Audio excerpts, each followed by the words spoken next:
everyone. Welcome to LOCKBEARD PHENOMENA number 55. UFOs are angels. Notice the question mark on that. Uh, yeah, it's July 30th, 2022. Incidentally, this is National Whistleblowers Day. If that's important to anybody, I don't know what you celebrate, how you celebrate National uh, Whistleblowers Day, but there you have it. Mr. Lee is first here. Welcome, Mr. Lee. Says, I'm back from birthday's brother's wedding. I met a dwarf man called Dracula, no lie. Holy crap, Mr. Lee. You can't make that shit up. Hello, Sandra, Angel. Welcome to y'all. I guess Sandra's watching Stranger Things. Ernie's here. Welcome. Here's a new name here. Monica Eunice, tribe of Benjamin 7-8.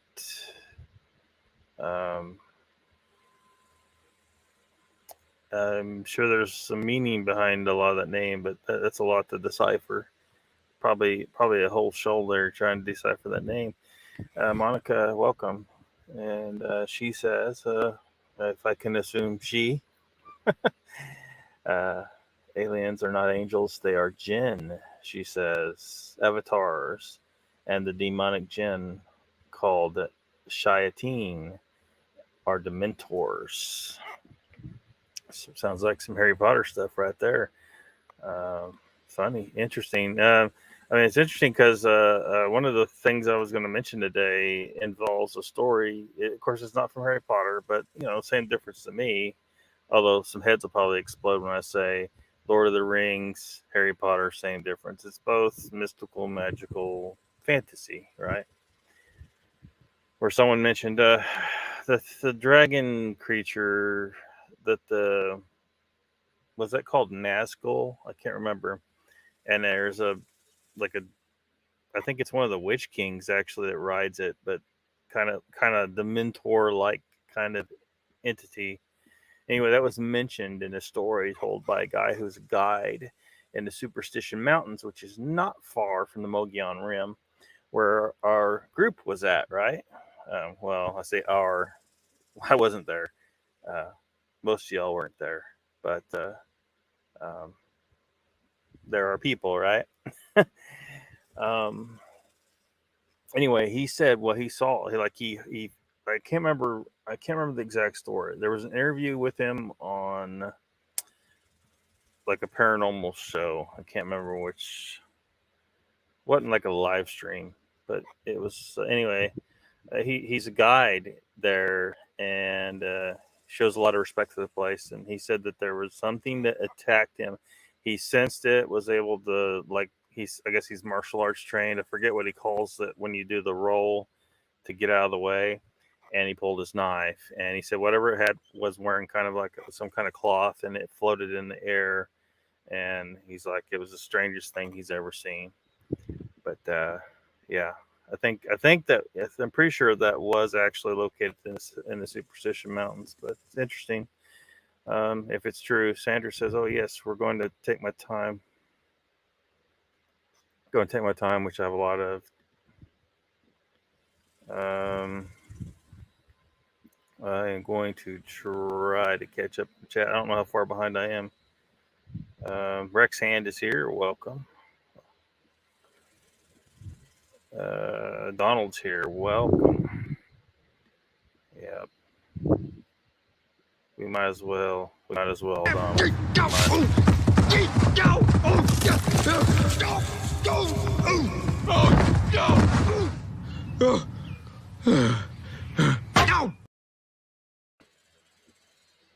For those that don't know, Donald says that clip of The Simpsons pretty much encapsulates his life. Jen's here. Welcome. Welcome, Jen. Grasshopper's here. Welcome.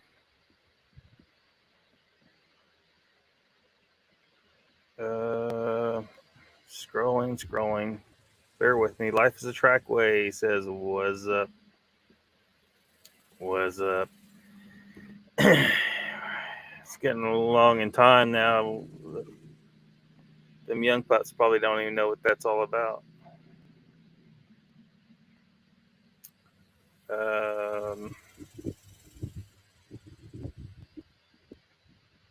And Mr. Lee says, our peeps. Yeah, that's our people. Deb of the Web, or Deb the Web, is here. Welcome, Deb. Thanks for coming.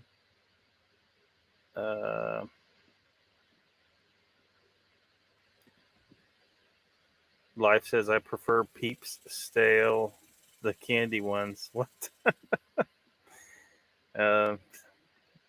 Gotcha. Donald says, what would really like to know what they experience. I want to camp out at that spot. Yeah, well, I'm going to go into that a little bit tonight. Chessboard says, hello, Lockbeard and everybody else. Welcome, Chessboard. Donald says, dope. Thank you, Lock. You're welcome. You're welcome. The real Pauly T. The real Pauly T. I wonder if this is a play off of the real Donald Trump. He says, evening to all the usual suspects. Welcome, Pauly T. Welcome to the tall ones. Brent's here. He says, howdy all. I'm listening in. Yeah, just so everybody knows, the reason why I try to read, the reason why I read the comments the way I do is so the people that are listening kind of know what's going on. Who's talking? Am I saying all this stuff? Or I try to make sure that you kind of know whose comment I'm reading, because things can get quite confusing. But people watching may be like, why does he read this like this? Life says, gotta try Berry Peeps, Jen. They're awesome. Uncle Bones is here. Welcome. Thank you for coming, Uncle Bones. Who else we got? Lots of highs, hellos, what's ups, and so on and so forth, etc. Ergo. Yeah. Do I got everybody? No, I do not got everybody. Hold on a second. Danny says he's listening. Welcome to the show, Danny. Yeah, Danny's another one that wants answers about that story. That was an interesting little exchange there, I think.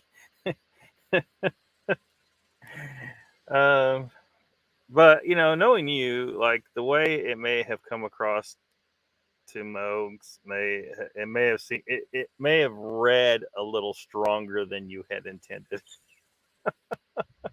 But that's but he relaxed after a second. For a minute there, I thought he kind of got a little irritated, but but yeah, if they don't want to tell, they don't want to tell. But I certainly would like to know a lot more about what happened, as well as some things about the trip. Jay's and CVB's and Judy's trip, in particular. There, again, we'll go into that a little bit. The real Pauly T says it's a play on I'm the real Shady. Okay. As in Slim, the Slim Shady. Would the real Slim Shady please stand up, he says. I was never into Slim Shady.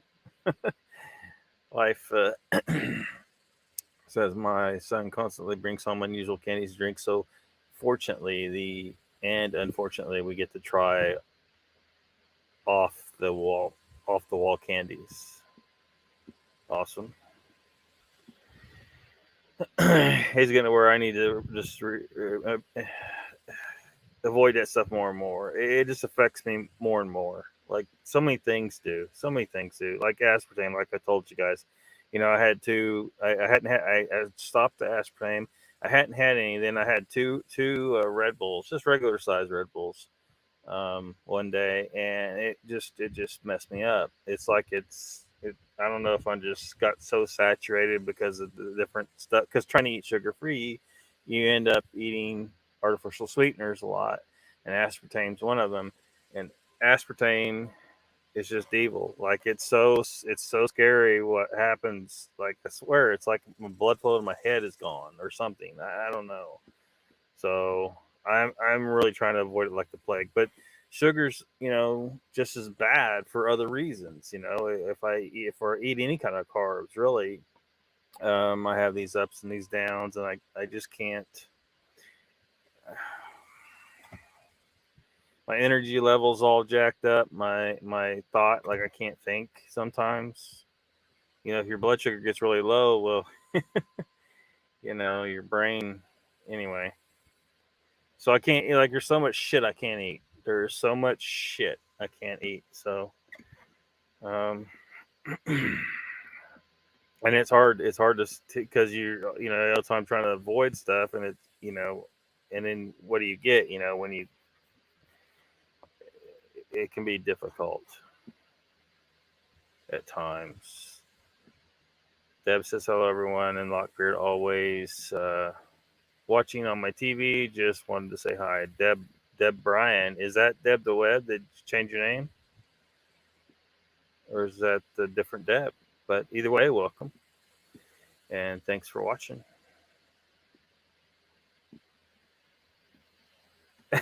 Danny says because Smoke's a dick.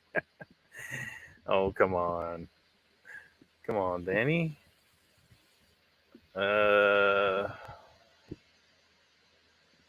Italy says, Mark, I've had an all right day. Met a dwarf from Serbia called Dracula.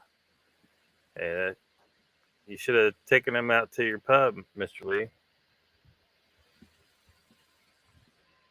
Mark Dobman's here. What's up? He says, you're pulling my leg, Mr. Lee. I don't think he is. I don't think he is. Grasshopper says everything is killing us when we eat so many chemicals and preservatives. Yeah. Paramedic says, yeah, bad time on Danny's comment. If he would have sent it a little later, it wouldn't have flipped Smoke's switch. Hey, all listening.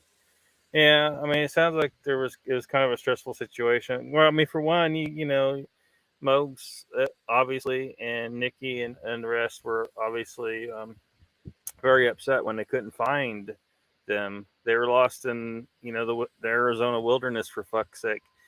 A lot of crazy shit can go wrong there. And we'll get into more of that here in a little bit. Because I don't think a lot of people understand how fucking deadly that place can be if you land in the wrong goddamn place. Mr. Lee says Red Bull makes me shake, man. Heart palpitations. Yeah, man. Yeah, exactly. Well, exactly. That heart palpitations that was the first really kind of aspartame came on my radar was when I was about 30. I was drinking a lot of Diet Sprite to try and stay away from the sugar, but the problem was it's sweetened with aspartame, and I was like, what I had thought it was something called heart racing, because like my heart felt like there was someone squeezing a water hose in my chest. So I thought I was having heart attacks. Well, once I figured out that it was the aspartame, because I was looking up, I was like, what is weird that because I'm too young, I'm too healthy, too young. And for that to happen, it had to be something weird. And I was drinking a lot of this Diet Sprite, so I looked up everything on the Diet Sprite ingredients list, and aspartame has this long list of side effects. One of the side effects is heart palpitations. I stopped using it. The problem went away.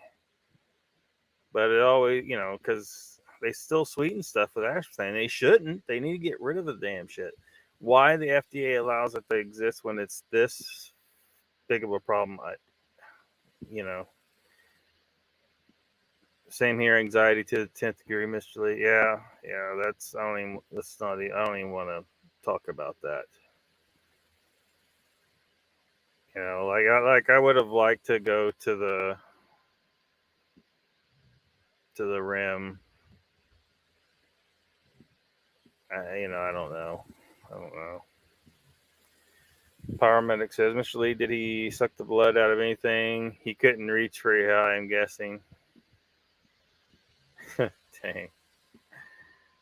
Mr. Lee says, Lockbeard, I have the same thing. Sometimes I'm afraid to fucking eat, man. Life says, well, aspartame turns into formaldehyde below body temps. Now try being deathly allergic to fried food like I am. Yeah, seriously, dude. Seriously. Jen says just say no to diet drinks, Lockbeard. Never a bad way to go. Yeah, I mean, I just need to stick to damn water.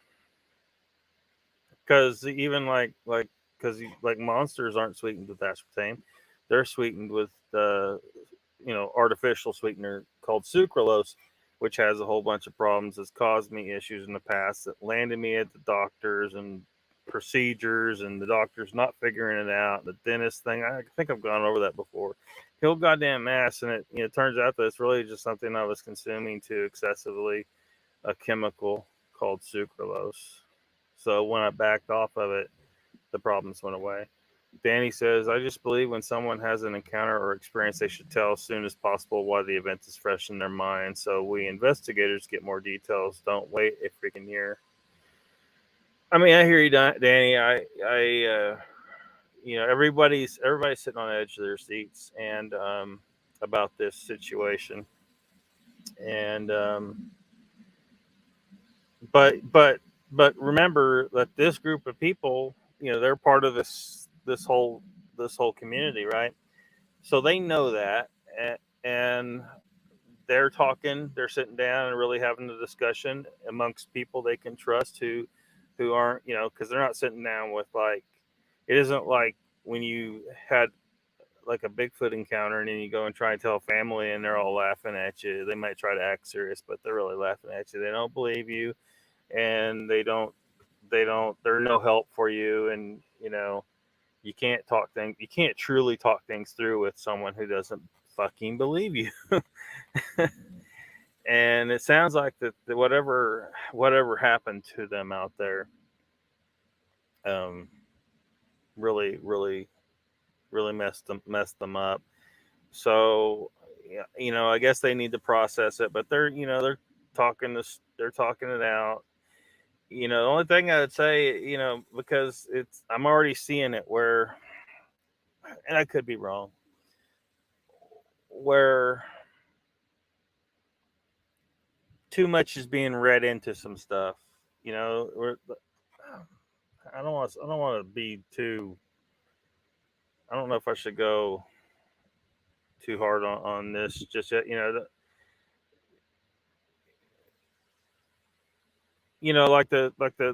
deal about stuff disappearing in pictures that they swear they saw. Look, if you're lost, you already got Bigfoot and ghosts and shit on your mind, right?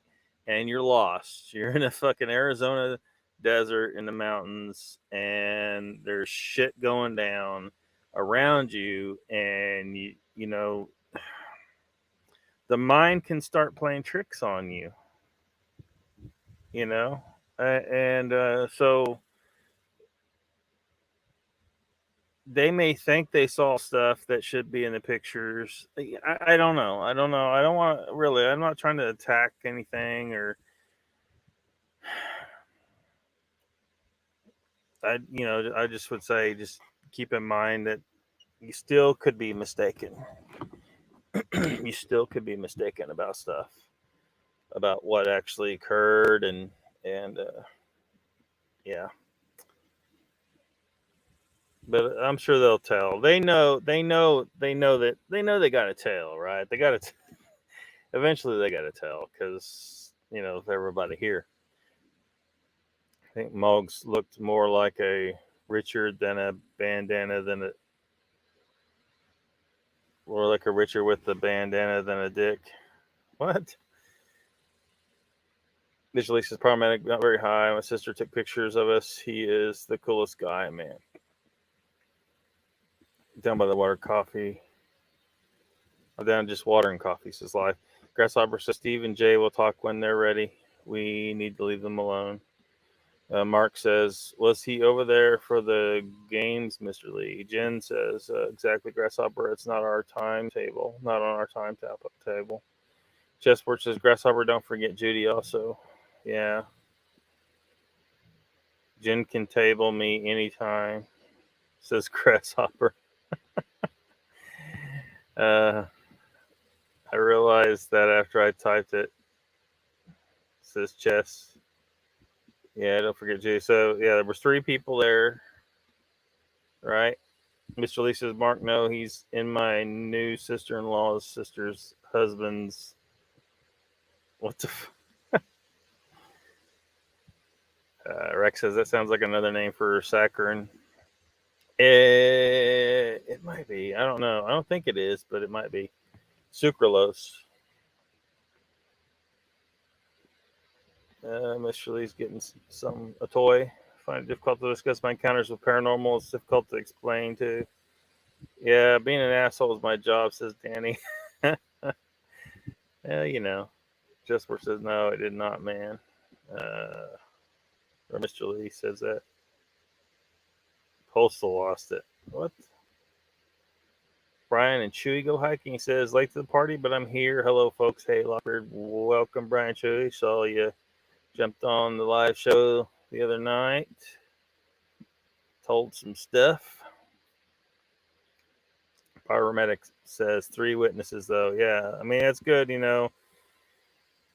If they can be honest with themselves and say, look, you know, this is what I thought I saw, and then the other ones can not let what they heard this person say affect what they actually think they saw.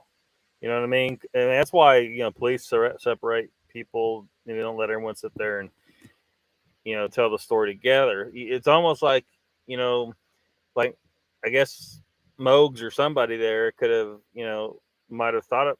I don't know if that, because Mogs, you know, he's got some police in his family. He maybe did cross his mind. I don't know, to say, okay, y'all just don't talk yet. I want to talk to each of you individually. You know, and do this proper life, because they can affect each other's recollection, the memories, and like Daily Dan saying, yeah, the memories will fade and get jumbled, and the mind starts filling in shit. Like the human mind does weird shit with memory, so you really gotta work it out first thing. Write it down, maybe even record. Mr. Lee says, Dan, you can be a real douchebag at times. Yes, what the hell? There's Mogs is here. He says they don't have to tell shit. And that's absolutely true. Absolutely true. Chessport says the stream, and welcome, Mogs. Chessport says the stream only runs in one direction. Says hello to Brian and Chewy go hiking. A little confused by that. Don't cross the streams; it would be bad. Yes, yeah, you're not supposed to cross the streams. You're supposed to cross the streams, man. Dan says, on another note, my kids in my neighborhood said they saw a large hairy bear thing running through the woods on hind legs. Yes, he is. Yes, he is. Yeah, that sounds right. Yeah, yeah. Sucralose is splendid, says Jen.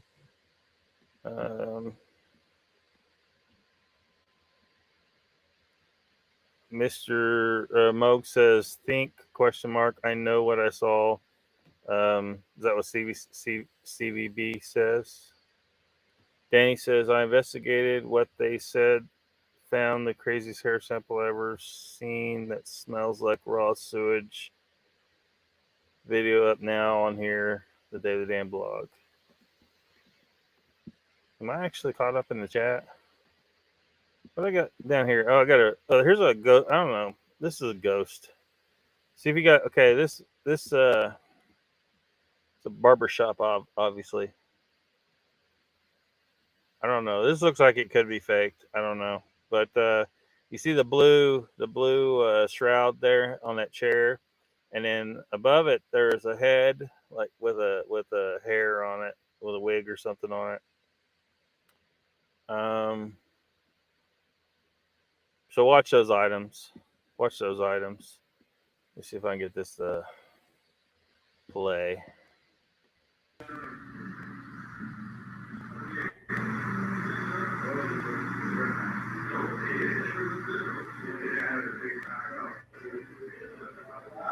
Oh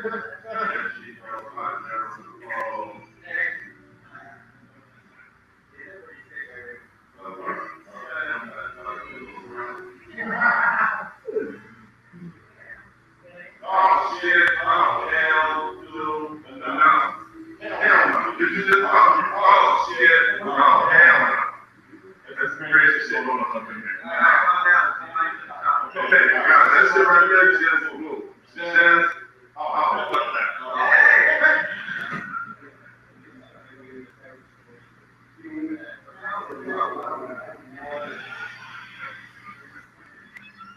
Can we put the security tape back? Cause that just moved. Like that just moved. Like that just moved. I'm not gonna break it. That right there just moved. Like it just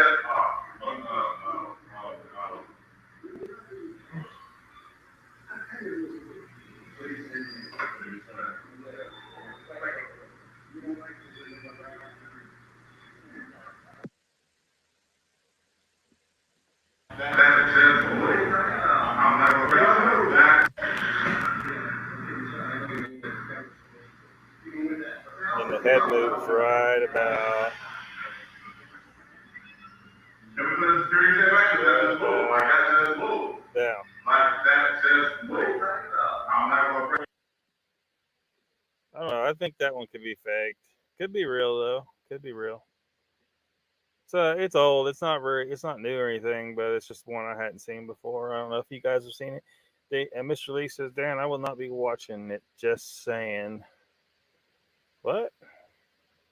Parmax says, I have never spoken to my cousin or my best friend about our encounters years ago.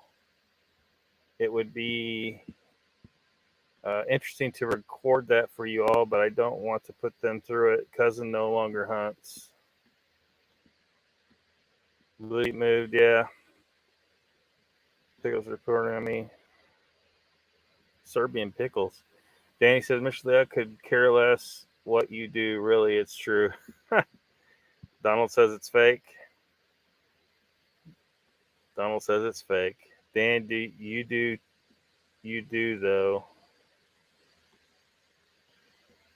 Yeah, and the head rotates. Yeah. There's Nikki. Welcome. What is up? What is up? So let me see here. So what had happened was I was sitting out I was at a restaurant. I was at a Freddy's restaurant. You know, the frozen custard place. You may not have it in some of your areas. I don't know. Anyway, they have the steak burgers.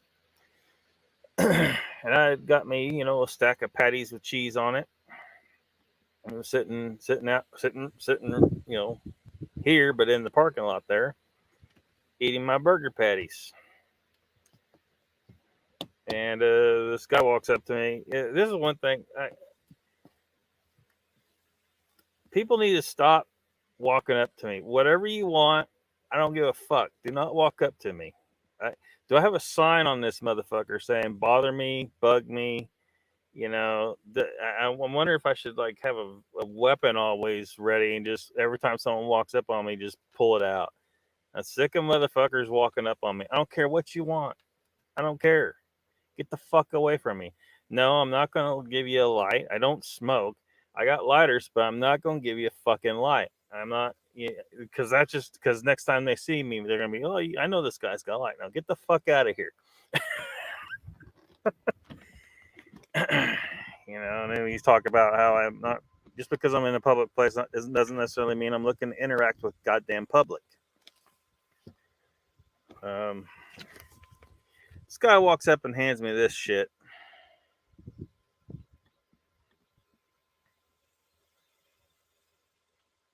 But LOCKBEARD, you look like you could use $10. $10 for what? Oh, fuck that. Nobody's walking up handing me any goddamn money. One time this guy did try, but it was because he was fucking nuts. I didn't take his money. I think we talked about that before. No big deal, but Don't have frozen. Well, I wasn't eating the damn custard. I was eating the steak burger patties. Moog says, "Hey everybody, Judy J and I are about to head home. Stevie B, good to hear. Be careful. Everybody is wishes you a safe trip." Mr. Lee says, "All crackheads ask me for a spare cigarette." No, man. Well, yeah, I mean, there's like one place to go here, and there's a guy always sitting out there, and people, he tried giving me his story twice, and the first time I was nice about telling him no, and then the second time, because no, get the fuck away from me. I go to this place a lot, and this dude's always sitting there, and not the dude that gave me this.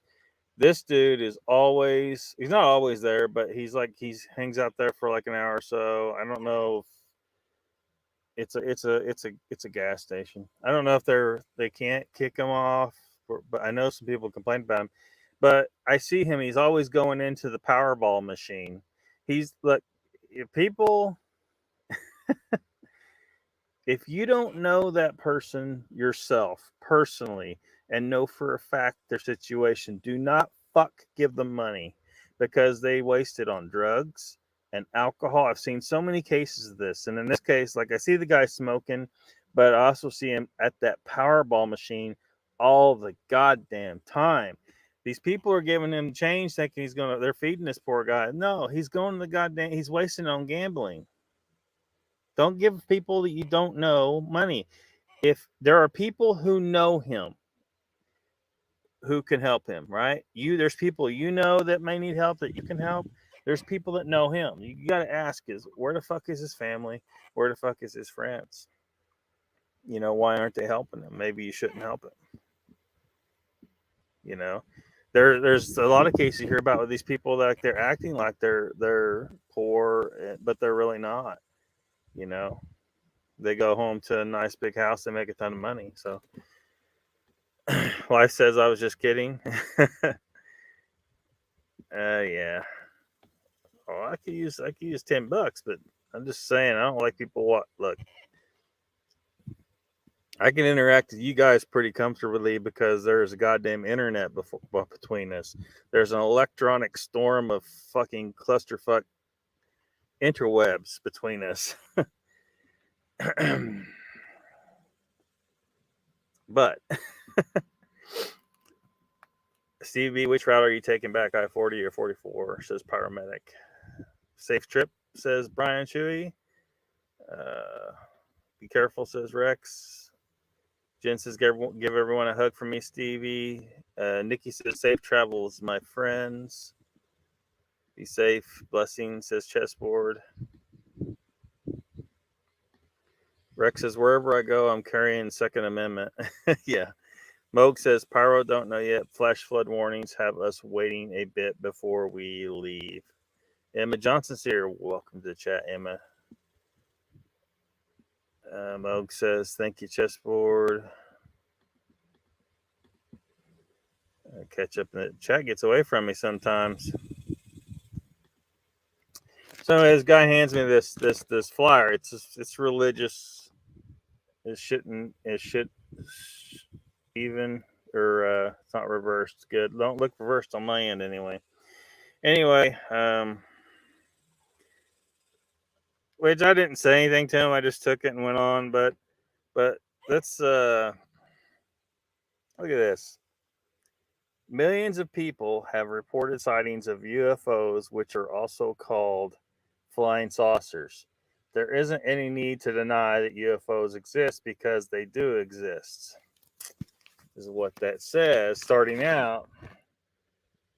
And then, it just goes into their whole spiel, and then they get to where they carry on. It says, because what does it say there? Wonders in heaven, signs in the earth beneath. Did you know that the heavenly structure has changed immensely? Try and get this where I can show it, but has changed immensely. Also, did you know that those UFOs or flying saucers that people have been seeing are actually angels surveying Earth before they pour out the wrath of God upon the earth to destroy it? God has always dispatched his angels to pour out his wrath upon the sinners of the earth.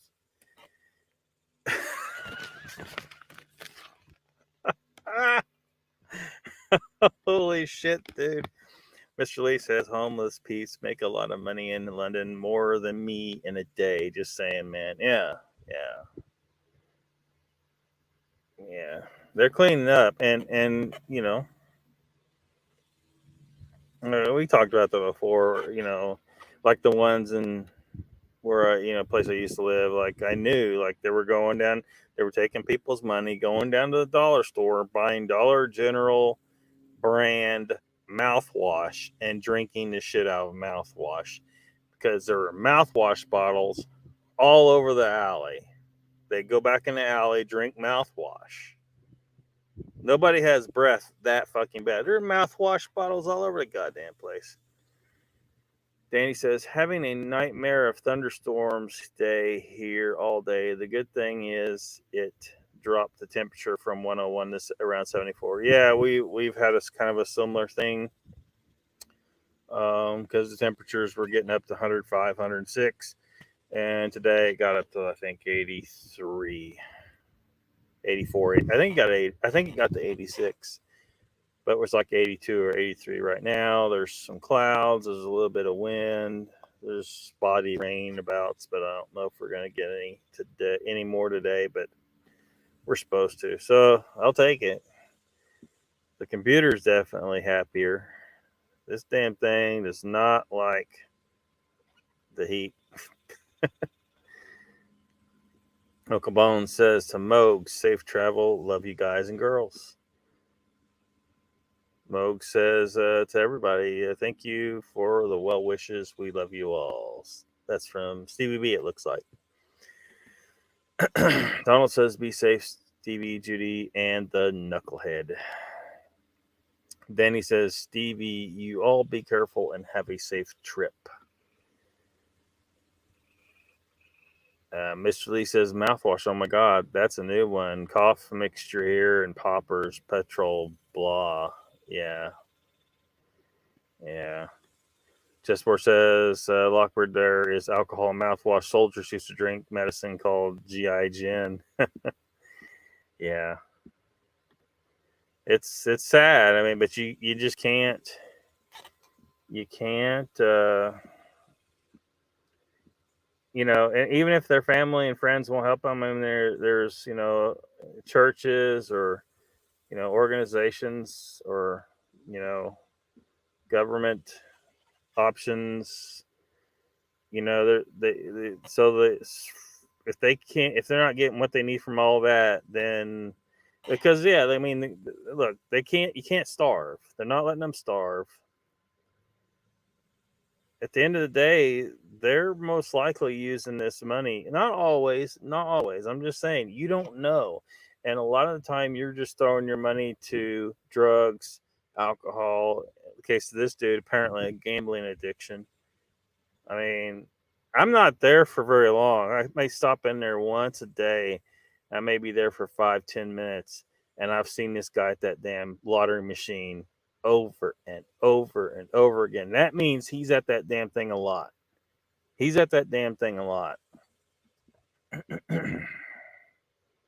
So, Donald says, nice and cool here today. Can't take that heat much more. Yeah. So, I don't know. I found one video where, I mean, according to the title, it's shaped like an angel, maybe, but I don't think they're angels. Maybe people thought they were angels sometimes in the past when they saw them, but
Okay, they didn't have to red circle this.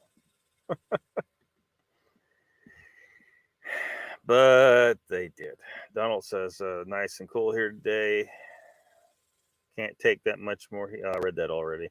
Brian Chewy says, yeah, Donald, Cold Peaks, New Hampshire. Put a jacket on? Holy crap.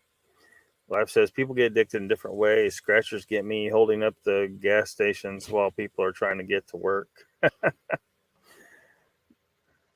Yeah. Yeah. Moke says, not an angel. Yeah. Well, you don't see any point of it moving. Like, it's moving really slowly and it's just going, directly up. So these two factors make it like way less likely to be something interesting to me. This could be some like a group of balloons for all we know, or some other ridiculousness.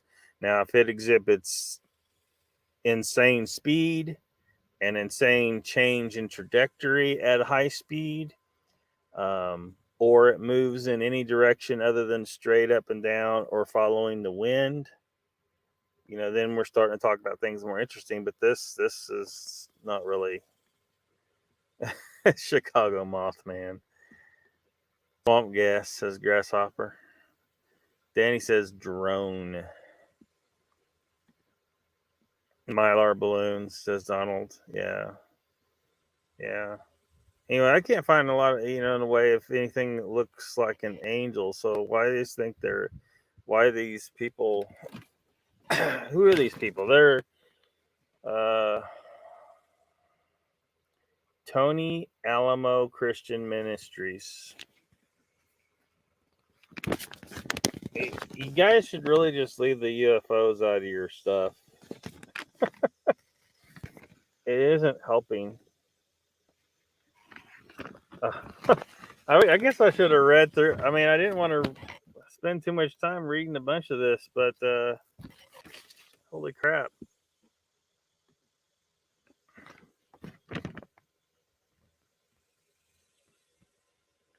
What in the hell am I looking at? All right. See if I can get that. God's Air Force, the flying saucers, the UFOs are surveying the Earth right now in preparation for these final judgments of God. Laugh if you will, but there really are flying saucers piloted by angels. Millions of people have seen them, and they're not from another planet. Fuck. These people lost their goddamn mind. This is worse than I thought. Look at this shit. They're not helping things. The only way they could be worse, is if they were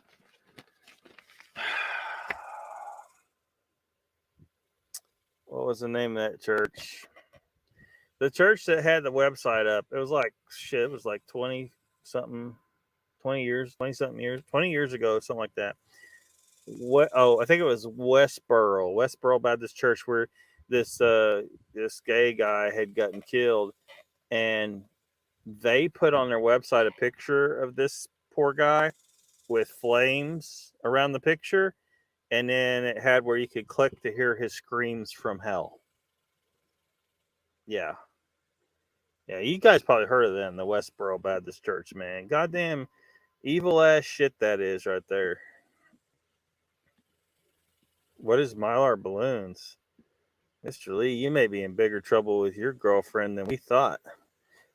That would be kite, drone, scene and wobble. Them balloons that look like tinfoil, Mr. Lee, says Donald. Ruther says something put up there to put insane ideas in people's heads. Yeah.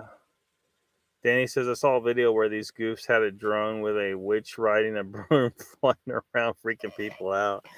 Yeah, I mean, we can make stuff like this now. It's like you can't just say, well, I saw it, it must be there. It's like there's a one that was a drone that's made to look like a pterosaur. Well, some people might see that and say, I think I literally saw a pterosaur. No, you don't know that. And that's just adds another dimension to this, right? Because the person says, I know I saw a pterosaur. That was not a heron, right? Because you look at a heron, it's got the feather coming off the back of the head. It looks like it could be a crest. You could see how some people might mistake that for a pterosaur. Even if you're someone that, even if it's someone you think you can be really certain that they can't be fooled by even a heron, man, they can make some realistic shit nowadays. That's why a Patty style film isn't going to do anything. It's nothing right now. The Patty film is good because of the time in which it happened. That that a film that good today isn't the same level of evidence as it was at that time. Yeah, welcome to the chat, Ruthless. If I didn't say so already. Jen says no movements, balloons would be moving around, I think, but not an angel. Yeah, apparently the angels are the pilots of the UFO. So I guess the pictures I put on the thumbnail are far more accurate, especially the one right in the middle. Grasshopper says, I have no idea what's going on in the world now. Last days of another Earth cycle. Who the fuck knows? I'm too old to bother with it now. Yeah, he's got his. That you've gotten to that point where your give a shit has run completely the hell out. Grasshopper says the history we've been told is wrong. The daily changes are off the charts. The future is impossible to tell. Yeah. Well, they've lied. They've lied to us about so much. There's been so much misdirection. It's why it's even more important now for people to be good, logical, objective, critical thinkers. Um, just because you hear something on the news doesn't mean it's true at all. They may show you some video, but if they edit stuff cleverly enough, they can make you believe the exact opposite occurred than what you actually see in the video. It's just editing, right? So you got to be careful. It's like that thing with what was it, Buzz Aldrin, right? And they took this short clip of the conversation that he was having with that little girl, and it sounded like, if you just watch that clip, this is really simple too. This was simple editing, just a little clip out of context. It sounds like he's telling the little girl, "We never went to the moon." But if you watch the entire conversation, does he word shit kind of weird? Yeah, but I think he was trying to figure out how to say this to a little girl, in a simple enough manner, and that's where he was having his issues. At any rate, he did not say that. That's not what he fucking said. But if you watch that little clip that these freaking flat earthers and shit put up, it makes it sound like he told the little girl we didn't go to the moon. That's not what he fucking said. Go watch the whole interview. um, so yeah, it's just countless psyops running today. Yeah. Mind fuck, man. Mr. Lee says Todd Standing Muppets people believed too. Yeah. Donald says there is something fucked up when we got people pushing eating insects. What the fuck? Well, used to wouldn't give that much thought. People have ate insects, here and there for forever. That's not a big deal. It's just that now they want to take away, you got the whole agenda to take away, our natural food, which is meat for humans. It was funny that Nikki jumped on Joe's show, I think it was the other day, and that water deer came back up, the one with the big fucking fangs, and of course, when you get in a debate with vegans about what humans are designed to eat, they like to bring up the fact that we have a canine, yeah, but it's not big enough to do anything. It's not designed for killing prey. It's because humans didn't evolve to kill prey with our goddamn teeth. We evolved from something very similar to chimpanzee. We have a common ancestor with the chimpanzee. Chimpanzees have pretty good sized canines. They only eat meat 3, 4, 5% of the time. Sometimes they eat each other. But it's not really their method of taking out prey. It's not what those canines are for. I think it's display and stuff like that. Gorillas, it's definitely got to be, because gorillas are 100% herbivorous. They're vegetarian. They have these big fucking fangs. Humans completely lost their fangs, or canines. I shouldn't call it fangs, I guess, but or not completely lost. They're still there, but they're just really diminished. They're not useful for tearing flesh or killing animals. We do what chimpanzees and our common ancestor did, using simple tools they started out with, and we just got to where we made better and better and better tools and got smarter. We use our mind and we use our tools: spears, traps, nets, coordinated hunts. That's how we kill our prey. We don't use claws and teeth. We use tools and our brains. And the vegans, it's completely lost in those vegans. Well, this water deer is another example of how, you're trying to say canines equals predator, right? Well, that deer is not a goddamn predator. It's just son of a bitch. But yeah, it's just that they're trying to take away our meat is what my issue is. I don't care if some people eat insects. There's some people that eat tarantulas out there, which probably gross out a lot of people here, as we discovered with the whole spider thing, right? Grasshopper says, now I want to smoke. Stuff like that here. Going out in the 95 heat, dedicated to my addition of carbon monoxide climate change. Oh, don't worry. You aren't going to change any goddamn climate. One of these days, if I have like a proper office or something, studio, I guess we'd call it, I'll hang out my damn diploma behind me so I can point at that motherfucker and say, see that? That's my diploma for environmental management, which means I'm at least 10 times more qualified to speak on global warming than most of you fucks out there that are out there saying, the earth is changing. We got to take away, you got to stop, you can't have any fucking meat because cows fart. You can't drive your car. Absolutely insanely wrong. Absolutely insanely wrong. Okay, look.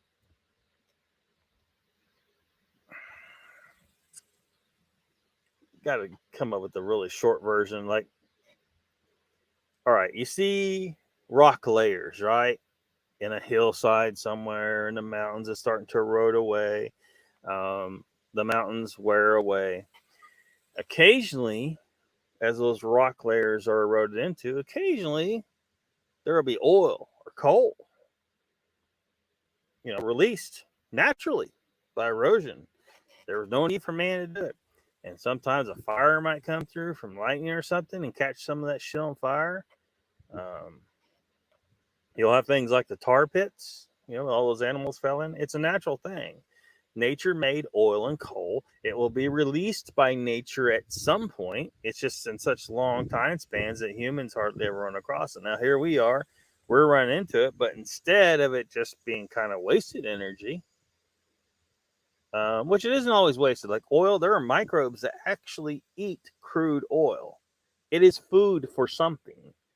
It's not like it's something that's alien, it's chemical outside of nature. It's not. It's part of nature. If people just get upset when they see a pelican covered in oil and it fucking dies, well, shit dies. Shit dies all the time in nature. What are you gonna do? What are you gonna do when fucking Yellowstone caldera blows up, kills half the people in the area and tons of animals, levels fucking forest, and fucking kills all agriculture in much of the U.S. for a while, and then all the animals? There's gonna be massive death. That's fucking nature being the goddamn bitch. And so these people are trying to say that we're somehow evil for using these fossil fuels that will be released by nature naturally sooner or later at some point. There's all the time methane bubbling up everywhere, all over, lots of places. This is nature. The only difference is with us using it is that we use it in a controlled manner. We take it and we extract energy from it, and the CO2 goes in the atmosphere. The plants gobble it up. Places where the limiting factor to the growth is the CO2. Not everywhere is like that, but some places it is. If you add CO2, what you're going to get is more plant growth, more algae growth, and then they just gobble up the extra CO2 until it gets down to the equilibrium level of what the Earth is trying to stay at right now. The Earth wants to be at a particular equilibrium level right now, depending on the main thermostat of the Earth, the sun, that big fucking gigantic ball of fuck in the sky. That's what controls the temperature of the Earth. And humans, we're just we can do a little bit. We can affect it very, very slightly, but our effect is so negligible, it's laughable that anyone ever made an issue of this. It really is. Absolutely laughable. Especially after the 70s when they tried to say we were heading into a goddamn ice age, and now they're flipping around, oh, we're going to have global warming. Florida's going to be fucking gone. Well, here we are 30 years later. Florida's still the fuck there. Still the fuck there. Not, it's fuck. That was a whole tangent. Chessboard says, Donald, they want the real meat and veggies for themselves. Well, they can have the veggies. I let them eat the veggies. Earth is wrinkled. Quick. Get the universal iron. Be good to each other, says Ruthless. See ya, Ruthless. It's a messed up idea in my mind. I'm not about to eat insects. Well, don't eat them. Yeah, I don't really want to eat them either. Live says they ain't bad. Hot sauce can make anything taste good. Mr. Lee says, Donald, I like to eat insects infused with honey. They tasty, man. And chocolate, says Life. Fried crickets. Mr. Lee likes fried crickets. Donald says, Mr. Lee tease. I guess he means, is that honey keto? No, that honey is not keto. Rex says I prefer venison backstraps. Now don't forget to fry it in some of that deer brain with it. That's good fats for you. Donald says, debatable. Or Mr. Lee says to Donald, that's debatable. Life says, I'm not big on backstraps, but venison burger mixed with onion powder is delicious. Meat, give me the meat, says Mr. Lee. Mr. Lee wants Rex to give him his meat. Did she run off? Ah, she's still back there. Dog spooked by an oncoming. Well, I don't think it's going to be much of a storm. She's just sitting back there. Danny says that sad people in England are starving so bad they have to eat bugs.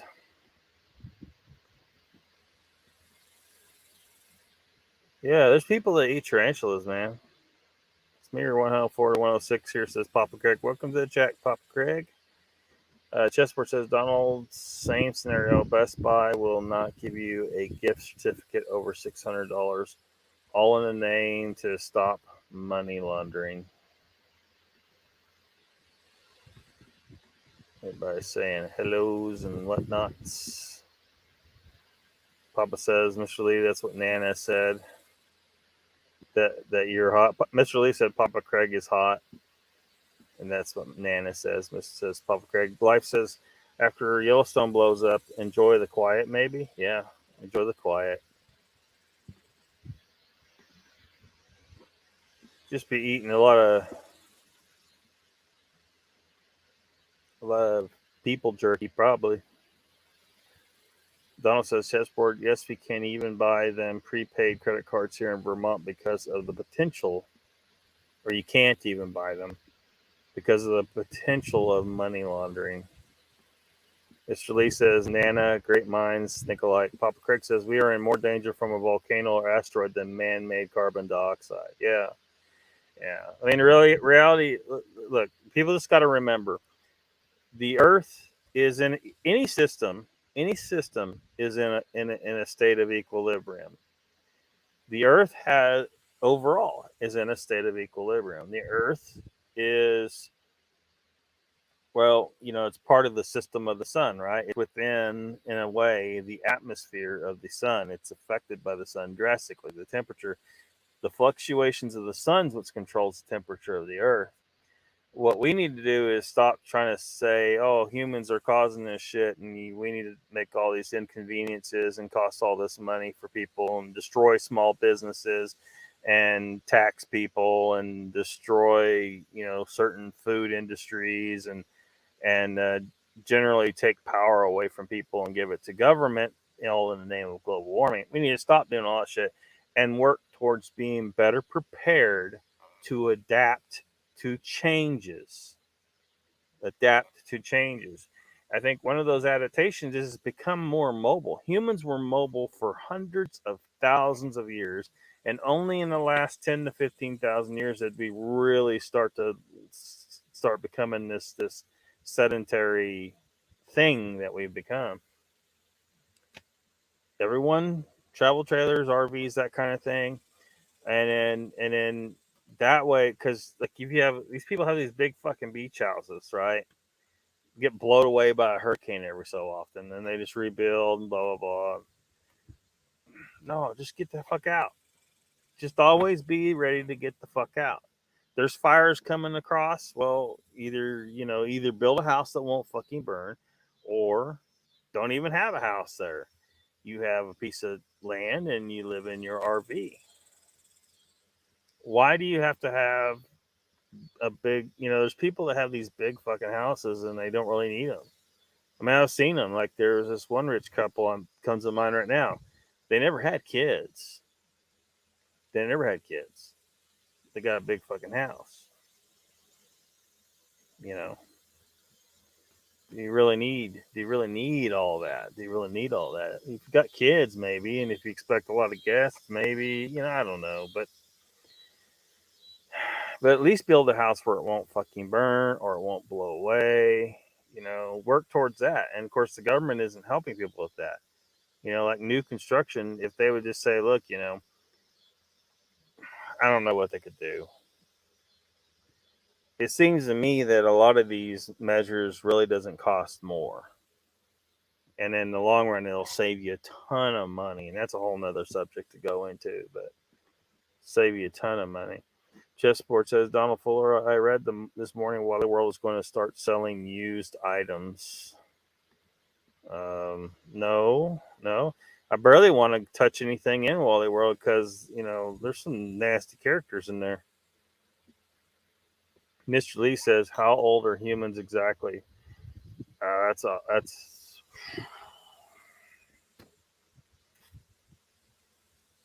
hard one. Now, anthropologists will tell you one thing, and then I will tell you way older than that. But you also got to keep in mind that we've changed over time. So you're asking about something that you're really asking about pinpointing a point in time when humans started, right? And it's not really like that. There's a period of time where this thing over here was turning into this thing over here. And if you took one of these and went back in time and put it with one of these and tried to interbreed them, it wouldn't work because they fully speciated, right? So it's hard to say, you know. But if you want to talk about the line, the thing that differentiated and split off from what the ancestor that we share with chimpanzees, 6 to 7 million years. But anthropologists will tell you there was this thing and that thing, and Homo erectus and Homo heidelbergensis and Homo neanderthalensis and all these different things. Ergaster, denosophanes, fucking floresiensis. All of those things are fucking humans. And I guarantee, if the evidence that I need ever came, well, I say I need, I'm not in that particular science, but if I was, I guarantee I'd be vindicated eventually. They would eventually be like, holy shit, who is this fucking douchebag in Oklahoma that figured out that those were all Homo sapiens, including Sasquatch? I think all the goddamn evidence is laying around. I've been trying to explain, but I'm just not, maybe I'm not the best at explaining shit. Papa Crick says they said all the animals were going to freeze to death in the 70s. By 1985, 90% of the critters would be extinct. Yeah. They were wrong then. They're fucking wrong now. But they could have been right, and they could be right now. Not that humans are causing anything, but just that sometimes the Earth does wonky shit and freezes some shit or heats way the hell up. So either one could happen anytime, and it really there's nothing much we can do about it. We only thing you can do is if say the world heats up suddenly, that's why you need to be ready to goddamn move. If you're out, you don't want a bunch of homes built along the seashore because at any time those homes they're more likely to get destroyed. If not from sea level rise, from goddamn tsunamis or some shit. An asteroid can hit hundreds of miles offshore and your house is still going down. So just don't build shit along the shore. Don't build shit along the shore. It's a bad idea. And be ready to evacuate. Like now Florida be totally fucked. The whole fucking state is so low that if say there was a tsunami on the way, they wouldn't be able to evacuate. So what they need to do in Florida, if they want to maintain a population that can't evacuate fast enough to save everybody, is build some serious bunkers that can handle whatever nature throws. But they're not going to do that. It costs too much money. Shit, we've never seen this shit happen. Well, you've never seen this shit happen, but it could happen. And the day that it does happen is like, I'm sure everybody during all these disasters, the fires, the hurricanes, all this shit, thought, oh, this shit ain't going to happen. But then it fucking happens one day and you're like, oh, what the fuck? It's horrible. Help these people. It's going to cost us billions to fix this situation. Well, and here I've been for years fucking saying to people, and of course nobody's listening to me, and many other people saying, you need to be better prepared for this shit. You can prepare enough where nobody fucking dies. That is absolutely a goddamn fact. But nobody wants to do it because they don't want to pay the money. But you pay more later to mitigate the situation. The lost lives alone is all you really need as a reason. But our government don't give a fuck about those lives. But think about the cost. Think about the goddamn cost then, since you're government. And that's all you fucking give a shit about. But the people need to outcry. You need to step up and say, look, there's these people out here. I used to think they're crazy, but then this shit happened and a bunch of people fucking died. And, if we'd listened to this guy over here, those people would not have died. Not fucking one. Not fucking one. We need to be better prepared. Man, Bert, you put a whole new shine on the word overkill. When you need it and don't have it, you sing a different tune. Yeah. Exactly. Burt Gummer, one of the best characters ever. Brent says it's the Milankovic cycle that mainly controls the climate. We don't help polluting the planet. It's bad in places like India and China. Yeah, they're just poisoning the air. Like, you can't even breathe your own goddamn air sometimes. That's a whole different deal. That's not greenhouse effect. That's you just putting toxins in the air. And that's where we should be focusing more with our environmental efforts is not putting toxins in the air. CO2 is just not a toxin. It just isn't. And welcome to the tall ones if we didn't already welcome. I think he was, well, no, I said welcome to him earlier. Miss Lee says, Graham Hancock says we way underestimated how old humans been here. Yeah, I don't know. I don't know exactly what he's getting at there. If he's saying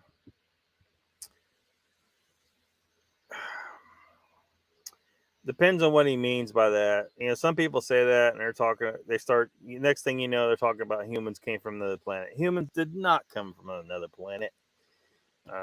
We are clearly genetically linked with the life on this planet. That's just indisputable. But as far as, you know, we being capable of civilization as we are now, I think we were better in the past. I think that last civilization was actually far better than ours. And the government may have an inkling of this, and the public is just starting to become aware little by little because of people like Graham Hancock, Randall Carlson. You know, we're talking about a civilization. I don't know how old it is, ending roughly 15,000 years ago, going back perhaps 20,000 years before that. And maybe there was a fall before that and another civilization that existed earlier, for all we know. There could have been 10 rises and falls. It's hard to say at this point, but there was definitely one major, highly advanced civilization that I guarantee you had anti gravity technology. Guarantee you. There's no way they did all this shit. No way. No, it's not fucking possible without anti gravity. They had to have anti gravity technology. And that's a real thing, a real possibility for anybody that thinks it's just sci-fi. We need to dig deeper. Yeah. Papa says, Mr. Lee, I wonder sometimes if there weren't people living at the time of the dinosaurs and survived. No, there weren't people living at the time of the dinosaurs. There's not, the fossil record very clearly doesn't show that, but yeah, and that's not what Graham Hancock would be saying. I would not think, and especially with his association with Randall Carlson, no, they're not going to be suggesting that kind of stuff there. Humans did not exist at the time of the dinosaurs. That's just not like those track. I think we talked about that trackway that a lot of them like, oh, look at well, there's a human footprint. Yeah, it's a footprint in a line of footprints that are all dinosaur, but you see one that's kind of a malformed print, and you're like, oh, it looks kind of like a human print. And then, no, there were no human footprints amongst dinosaur footprints. That was twisted by liars who want to push this whole young Earth nonsense, and the Earth being 6,000 or 7,000 years, complete nonsense. Just because they can't reconcile. They cannot reconcile their religious belief with what the science shows. You know, if you can't if you're a religious person who cannot deal with the fact that science shows these things, then you just need to stay out of the realm of science. You just don't have anything to do with it. Just go to church, be happy, pray, and do good works or whatever your deal is. Hand people flyers that say UFOs are piloted by God's angels. I didn't know God's angels needed spaceships, but apparently these guys say they do.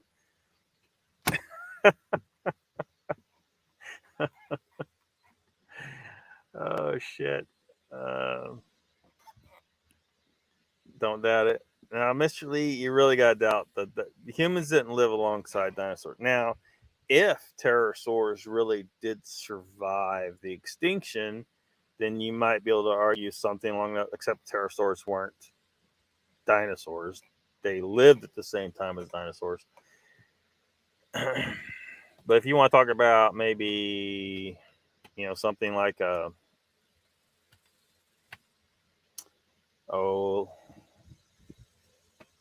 Stegosaurus or something, or Triceratops, or Brontosaurus, or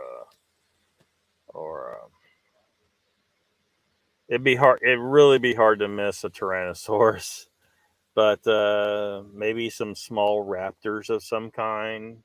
Some people said they've seen them, right? I think they watched too much Jurassic Park, probably, and they saw something like, something I see out here, roadrunners. A lot of people might see a roadrunner and think, "Oh my gosh, it's a raptor." No, it's a fucking roadrunner. It's like a real thing. It doesn't look like the goddamn cartoon. Um,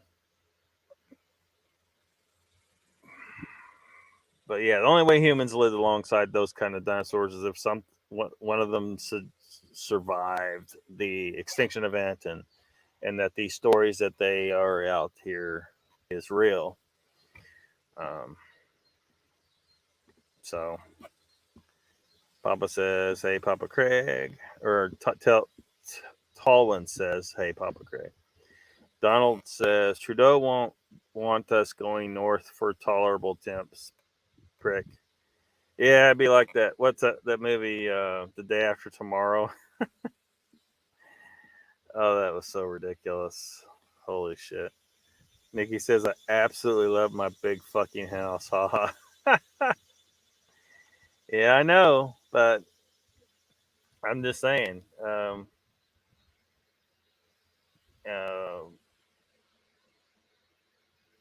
I mean, because there was a day, like, it's back in, it was like 2001. There I was living in a 3-bedroom house, couple bathrooms, fucking 2-car garage, I think it had in it. Had all this shit. I've reduced a lot since then. Now, pretty much everything I own is either in this vehicle or in a 5x10 storage unit. And so I mean, basically, I'm one trailer rental away from being able to load up and get the fuck out pretty damn quickly. Whereas someone in the house, they got all kinds of stuff, they got all kinds of furniture. It's going to take them a long time to truly get out. So if you do need to, like, evacuate, if the sea level is rising or something, you could be in a problem. Now, you're probably not, you're not close enough to the ocean to worry too much about that, but it could be something else. It could be some other reason why you have to move. Maybe the region devolves into chaos really, really quickly because of governmental breakdown, and then you find yourself basically shooting your way out. I mean, it's just a preparedness thing. Just thinking about how quickly could you truly bug out if you had to leave and you're not coming back. You can't. There's not going to be anything to come back to. There's potential situations where you could be there. Mr. Lee says, "Why Americans build wooden houses? We build brick at last, even in bombing."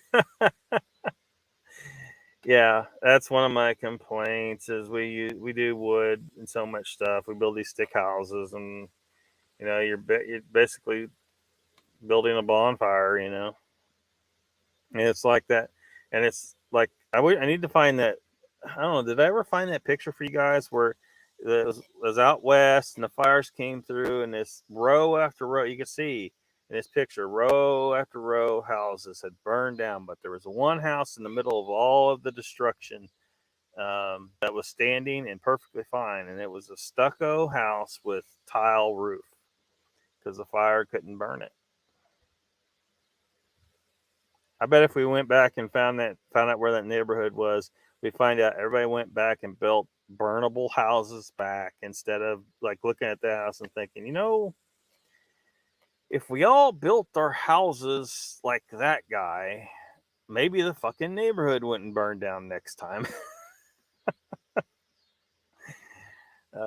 Chessboard says, Papa Craig, is that why I saw the bear carrying a Mr. Heater? What the hell? I got to catch up in the chat. Latest report from archaeology is 4 or 5 million years, Mr. Lee, I think. Yeah. I think it's going to be pushed back further back, though. Tom Cruise is our evolved form. I think he's a devolved form. Conspiracy, the Coleman Camping Products. Tom Cruise is a reptilian. Says Mr. Lee to Trackway. Yeah, maybe. Dino people. Fred riding dinosaur. It's a chessboard. I'm probably going to end up skipping some stuff, so hope you guys aren't upset. Chessboard says Papa Craig supposed footprints in Texas River. Yeah, that's not. Those aren't human footprints. That was twisted. It's hot, so hot, so I guess you missed it. Drake is here. Welcome. Thanks for coming. Danny says, oh my God, that Jones chick is on Nona Boss channel telling how she mentally connected to a murdered Bigfoot. Wow, I have 4 phones so I can watch multiple stuff. Well, I mean, put it on thumbnail, right? So the item designated LOCKBEARD-1 still has not been remote viewed by Mrs. Jones. So, and she's psychic, right? So she doesn't really need anybody to tell her that I have designated this object. She should fucking know, right? And we do know that spies for these channels, we got our Karens and our Kyles, right? Karens and Kyles who rush off, say, you know what Lockbeard said about your shit? Go right ahead. I don't give a fuck. Do it. But somebody's went and told them, right? They told either Tex or Jessica Jones, and so they know. They fucking know. The challenge has been laid, and I think that we have our answer, right? We have our answer.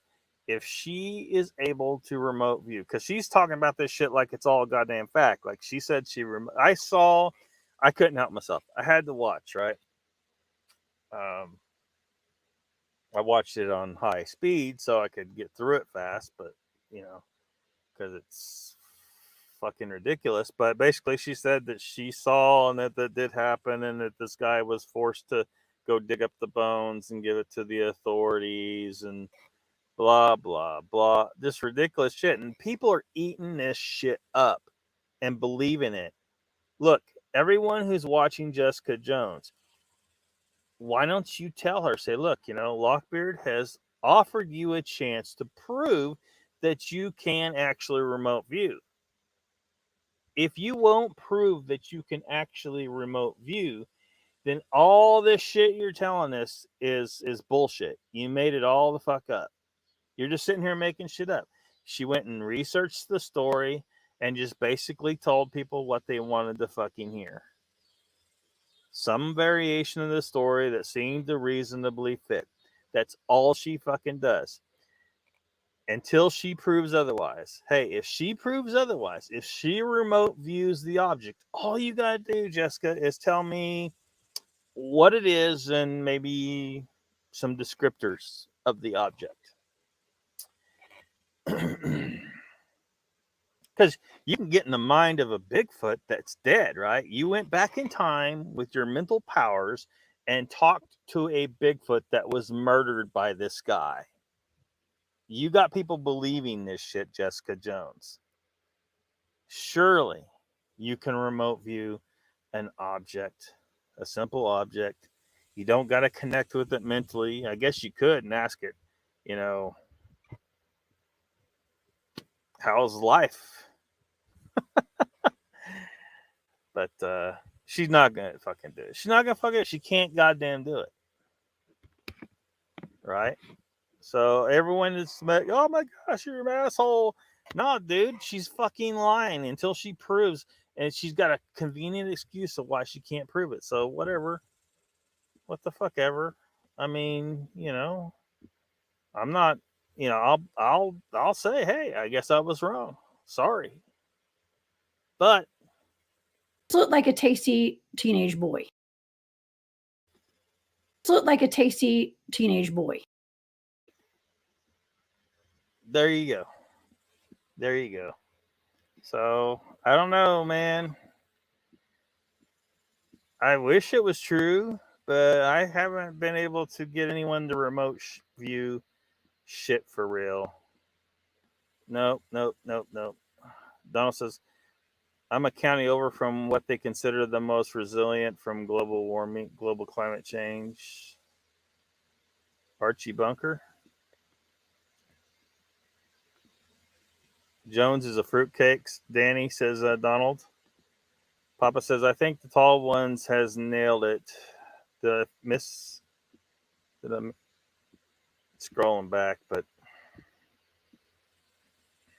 how far back are you talking about? I can't go that far back. Papa says, chessboard, I saw some video that says that can't be human. It's erosion of some sort. Yeah, yes.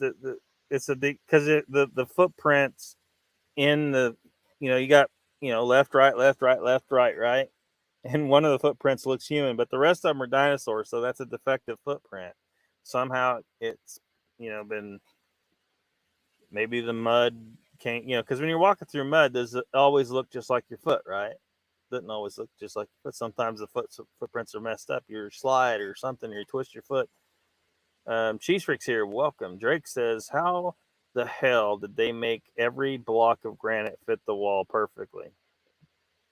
Well, and there's the thing, like an ancient civilization that was Bronze Age, even if they were Iron Age, right? They had to have advanced technology to make this shit work. And some of it we may not really understand just yet. Like there's been some speculation, stuff like that. Did they have lasers? Was it computer controlled? But they definitely did not move the massive amounts of rocks that are all very, very fucking huge and perfectly fit. Like it's too much. It's too much. There ain't been enough humans in history to fucking make this shit happen without some really serious technology. So yeah. Donald says Danny was Walter Olbera, the murderer. She gave a name. I forget the name that she said. She claimed it was somebody Hills or something. But again, her entire story is suspect.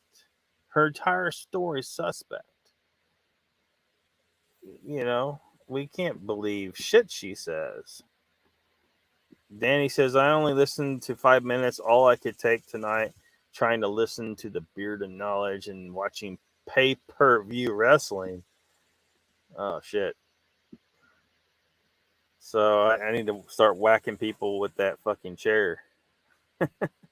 Papa Craig says, I can still wonder because Lockbeard is speculating about things he has no intimate knowledge. 98% of the fossil record ain't been found yet.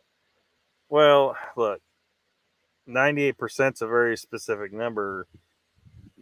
We don't know. We don't actually know um, how many fossils are actually in the ground. We know it's a very unique circumstances that cause fossils to be found, and and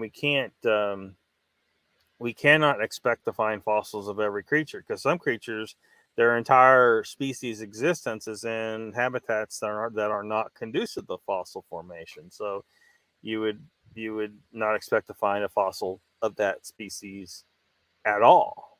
If you do find one, you're just extremely lucky.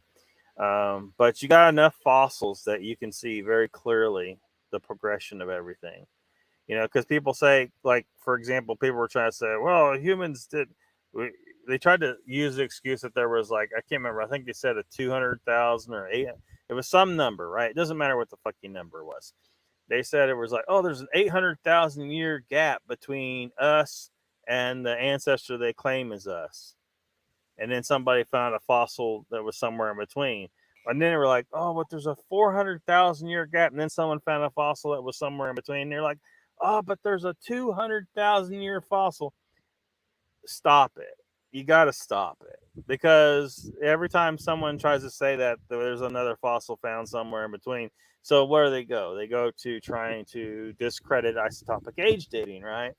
A lot of people only know carbon 14. Carbon 14 is just one of many isotopes that can be used for dating. But and it's completely useless for really old stuff. It's pretty young stuff that we can use that for. So, like the people that were claiming, oh, we carbon 14 dated this Triceratops and it dated this age. You can't carbon 14 date a fucking Triceratops.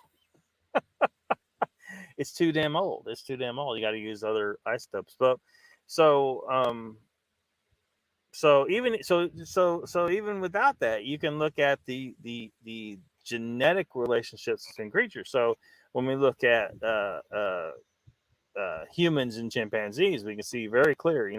We can see, like, one of our chromosomes. Because someone tried to say, well, if humans evolved from chimpanzees, why do humans have one less chromosome than chimpanzees? And they thought we got you now. We got you now. Well, for one, you're trying to imply that humans. Well, there's so many things wrong with this. I don't even know where to begin, because they're assuming that the humans are the ones that you need to look to as being advanced. Look, there was one, and then it went in two different directions. Both sides, the chimps and the humans, have the same amount of evolutionary time behind them. One is not ahead of the other. Where every creature on the planet is got the same amount of evolutionary time behind it. It's just that we filled this niche and they filled that niche, and we do these things well and not other things not so well, and they have their things they do well and not so well, and so, but besides that, what they discovered is that there was a chromosomal fusion. Two of the chromosomes from the common ancestor became fused end to end. They found that it had double centromeres in that chromosome, and you can match the genes on those two chromosomes that are fused in humans to uh, the uh, the corresponding separate chromosomes that are present in chimps. Like, we are definitely related to the chimps. Like, it's 100% proven fact. And Tom Cruise has a spaceship. So we got fossil evidence, we got genetic evidence, we got the morphological characteristics that we can examine all day long, and we can see, you know, how that all functions. That's my main thing, because I don't got genetics and I don't got fossils, but I have morphological observations by people in the Patty film, assuming the Patty film is real. So, and some other lines of reasoning behind why I say Sasquatch is Homo sapiens Salisburyensis. It's been named. All you other scientists, go the fuck away. It's been named. Homo sapiens subspecies Salisburyensis. Cheese Freak says my chickens are absolutely velociraptors. Yeah, they're definitely descended from type of dinosaur. Life says supposed to be reports from Australia regarding sightings of a Tyrannosaurus. Yeah. Well, people's imaginations might have got away from them, or maybe they saw a remnant of the. There was a really huge monitor lizard that used to live in Australia up until really recent history. There could be a few, just a few, still wandering the wilds. I mean, there's a lot of vast territory out there. I hope they're there. I really do. That would be cool. It's way bigger than fucking Komodo dragon. R2D2 says beep, beep. Very, very deep. R2D2, very deep.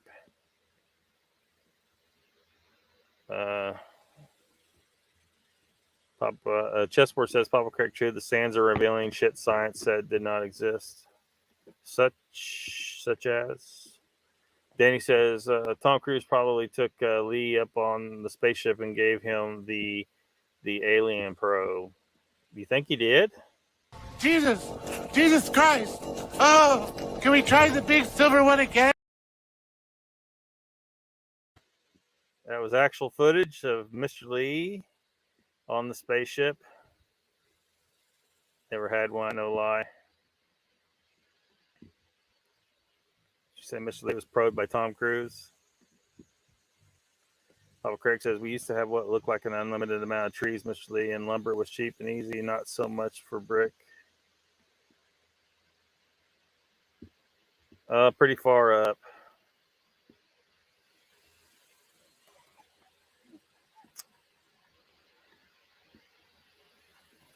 You never said nothing? I don't know what you're talking about. She's old, not doing good. So hopefully she'll be all right.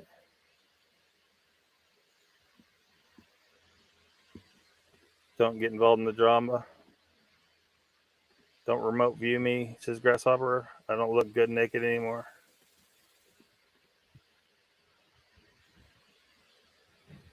Oh, she may not give a shit what I think, but she needs to understand that people like her, if remote viewing is real, or any kind of psychic phenomena is real, she makes the whole thing look bad. She's not doing a service. All she's got to do is remote view the object and prove, But I'm telling you, she most likely cannot, and I think I've pretty much proven it at this point, haven't I? I mean, really, because she's got a convenient excuse why she won't do it. Oh, I don't do personal. No, that's just an excuse. You're remote viewing every week and saying things as if they are fact. How do you know? Prove that your method, your remote viewing, is actually works and accurate. I haven't seen that done at all from nobody, not single one. If remote viewers want to be out there telling people that this shit works, they need to prove it. Not giving them an opportunity to prove it to at least me. You guys may believe me or not when I tell you, what the results of that is, but yeah.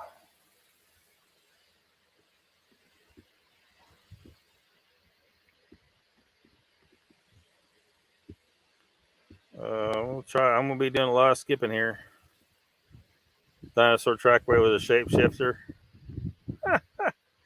Yeah, right. Then he says, "I like wrestling because there's no doubt if it's bullshit." Yeah. Made by Ray Wallace. Mr. Hughes here. Welcome. Mr. Lee says, I've listened to hundreds of Sasquatch encounters. Now I can only believe a handful of encounters. Why people do that? I don't know, man. Some people are lying. Some people are mistaken. They maybe it's mistaken identity. Maybe they had a little heat stroke. Maybe they were just confused and hot, scared. The mind can play tricks on you when you're in a stressed state. Papa Craig says, Mr. Yu, I don't think I'll be calling people crazy anymore about what they've seen after seeing the look on Stevie B, Judy, and Jay. Well, I'm not gonna call them crazy. I'm just saying. Look, I mean, I could come out of the woods and say I saw a ghost, but do I know for a fact that that's a ghost? Actually, someone was talking about this the other day. They said, "Well, I saw this thing, but do I know for a fact that that was a Sasquatch? You know, maybe it was something else." Papa Craig says, "Okay, let's argue over words and avoid the real issue. Also, almost none of the life on Earth was ever fossilized." Yeah, yeah, that's pretty much true. If everything that was ever alive was fossilized, we'd be just one big pile of fossils flying through space. Mr. Lee says, Papa Craig, you have to have certain circumstances to be fossilized. Yeah, very, very specific circumstances. It's a rare thing. We're lucky. Every fossil we find, we're really lucky to have, because very, very few things fossilize. Now, there's certain circumstances where a species lives in an environment naturally, which is very good for fossilization, and you'll see a bunch of fossils of those particular animals and plants, but that's not true for all things. Think what's going on. Papa Craig says, I miss you. It was a wonderful venture. We got to camp in a great forest, see a lot of amazing geological features, and visit it with wonderful people. Thought it was lying. Mr. Lee says, Donald, spit it out, and I'll tell you what I think. Well, we're all, anxiously waiting. Hopefully, they will tell us what happened. I'd like to know some more about the trip, though. Why does because Jay, Judy, and Stevie B, why does the shadow get darker the brighter the light? I ain't related to no one's fucking monkey. Mr. Lee says, Donald, don't get salty. Of course, I'd believe you. Story. Salty. Believes Donald. Donald says, life has hit on a few points in my experience.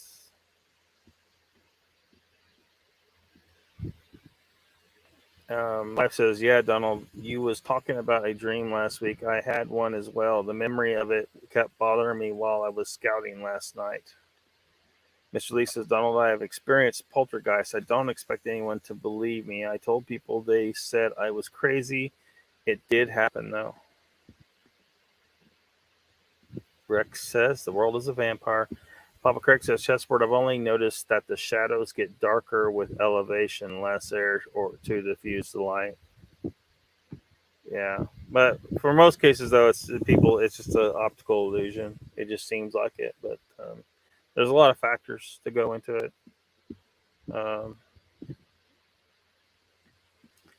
Let's see. So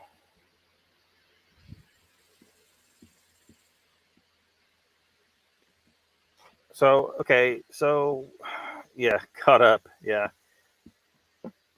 Yeah, Jen says I caught up.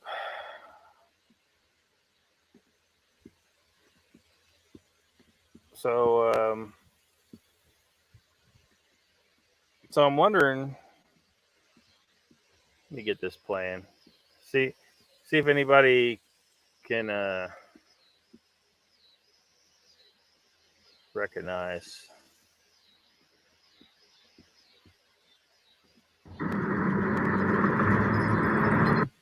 Turn off the sound though.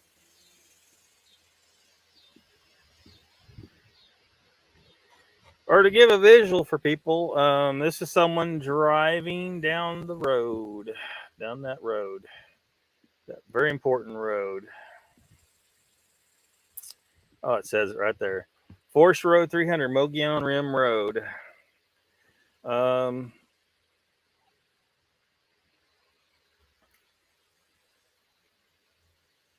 So they were out there somewhere along this road. I don't know which campground. Does anybody know which campground they were at? I don't know which campground they were at, but um,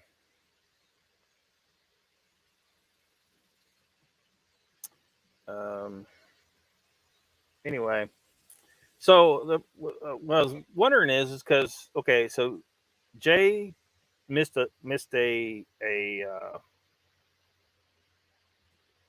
Jay missed an exit. I would kind of be interested to know because all data is potentially important, right? Um, the exit number. So he was trying. They were supposed to get off on to Highway 10, and they did not. And so I think they were on what's it, 75? That's not 75, is it? I'm gonna bog down this damn computer doing this shit, but getting over on the map. Anyway, so yeah, the point because the Rim Road, it's not a short, it's not a short road, right? It's like I think it's 40 something miles or something like that. Somebody can probably correct me because I don't really remember for sure. So it looks like to me that if they had come from Highway 10, they would have been coming at this place from a completely different different direction. It looks like to me they would be getting onto the Rim Road possibly from the other end than what they ended up doing because of the wrong turn.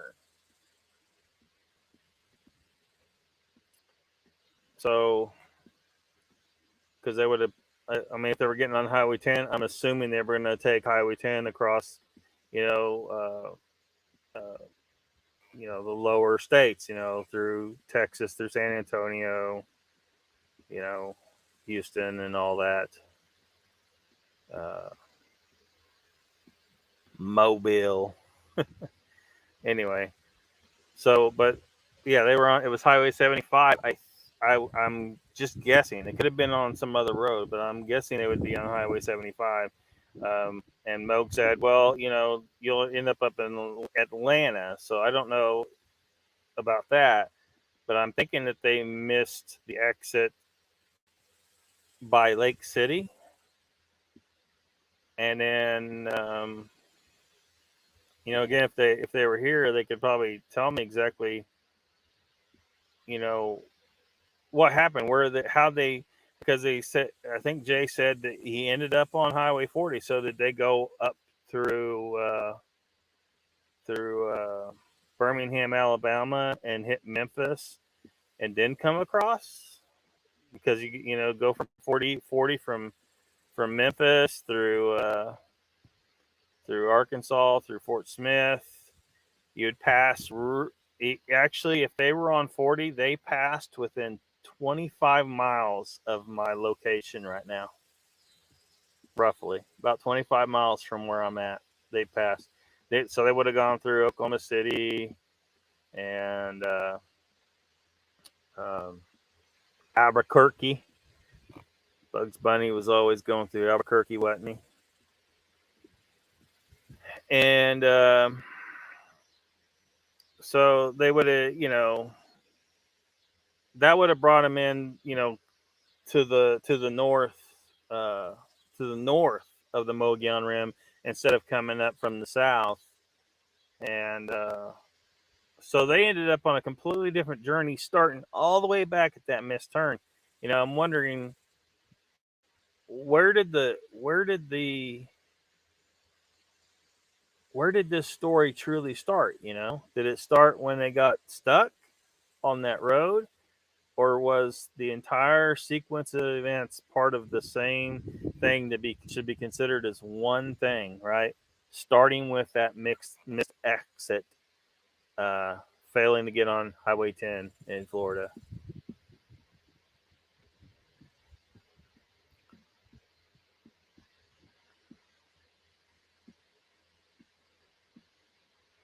Catch up and chat or try it. The chat just took off again. Whoa. Mr. Lee says, Donald, my family had me committed to Bethlehem Hospital, and they made me take antipsychotic drugs, so I know. I'm just saying, whoa, damn, that's crazy, man. Sorry, never mind. Dash cam. Jeep, just driving out there. Looks like a neat place to go. Did you get to meet McMurphy while there, Mr. Lee, says Chessboard? Donald says close to Knoll Lake. I don't know exactly. Oh, is that where Papa Craig says we were near Knoll Lake in the woods in a camping area made by previous campers. So it wasn't an official campsite? This is like somebody else made the campsite? Papa Craig says last three numbers were 300. Numbers for what? For the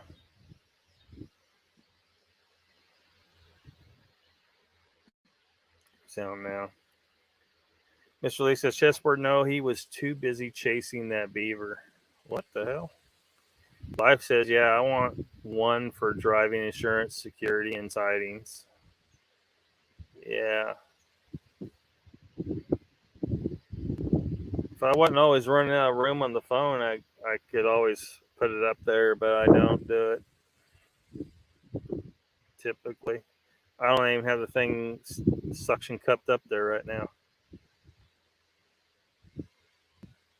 Because the phone works fine. Like I did that convoy thing with the phone. Watch Russian dash cam videos on YouTube sometimes. It's freaking crazy. Life says they went past it, didn't they, Papa C? Nikki says they were entering from 260 from Heber. Entering from 260 from Heber. Go look at the map real quick.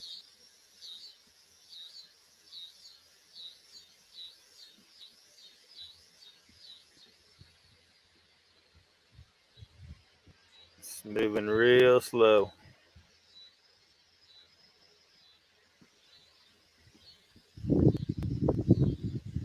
And not showing me numbers and stuff. Yeah, there we go. I see it now. Yeah, so I mean, what, 260.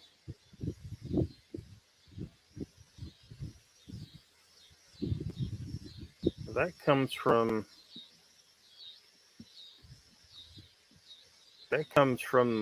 the west towards there.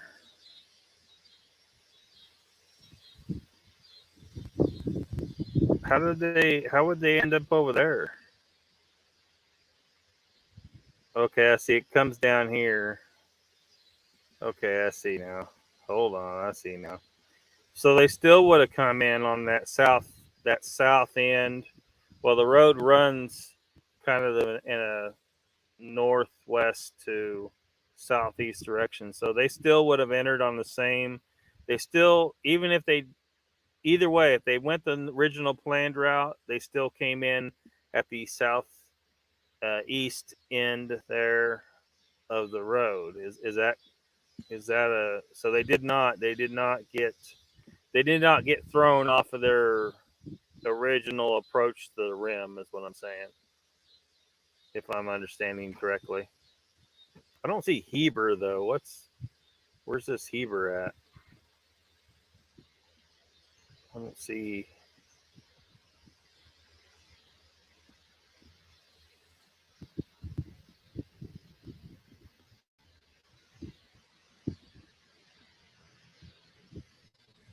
See Forest Lakes General Store, Hunter Creek. I don't know. I don't see it. It's messed up, Mr. Lee. Just where it says, Mr. Lee, you answered my next question, so you missed the bus trip and the boat ride.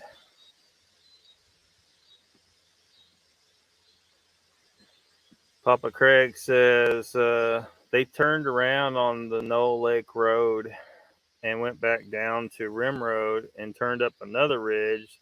They got lost and stuck on a hump with a flat tire for many hours. OnStar got them help.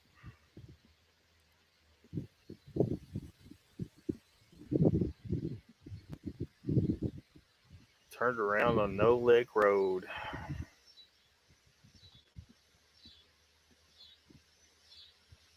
Nikki says, why does it matter if they came from 40 or 10? Only two large interstates to Arizona. Well, I just wondering if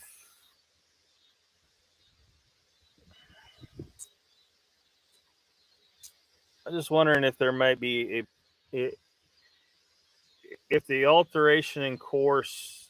Okay, let's say this was a supernatural thing, right? Something spooky is involved. Did those supernatural influences start all the way back in Florida with a missed exit, or was it just Jay missing an exit? At what point did the influence of whatever it is come into play? I mean, it'd be interesting to see, if there was anything that indicated that it started at the beginning of their journey. But maybe it didn't, because if they still came in from the same place, if they still approached the Rim Road on that southeast end, then I guess it's I'm barking up the wrong tree on that deal, right? Sandra says, Mr. Lee, so sorry that happened to you. We care and love you.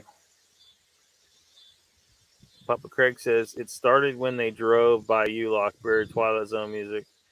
Yeah. It's a vortex of evil, extends out far beyond 25 miles. Never travel across the country down 40. Now, damn it, you come too close to the Lockbeard vortex. You need to go down the Highway 10 and go that way. Yeah, I mean, I don't know. I mean, I don't know what level of weirdness we're dealing with, because we haven't heard the full story. Are we dealing with, where there was this just a human element, because there was some automatic weapons fire was mentioned. Are we dealing with something that's just, we were dealing with some bad characters in the woods that were, up to no good, and so on. Donald says, if I had said any, I told you guys I'm not good at really explaining shit. Donald says, if I had said anything, I would have been laughed at by my older cousins and probably made to see a shrink. My mother probably would have made me talk to our Catholic priest.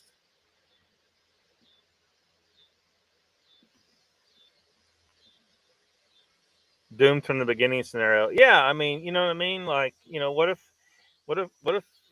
it was a supernatural thing? What if it was something that could reach, how far did they travel? 1,000 miles or more? Well, it's probably more than that, right?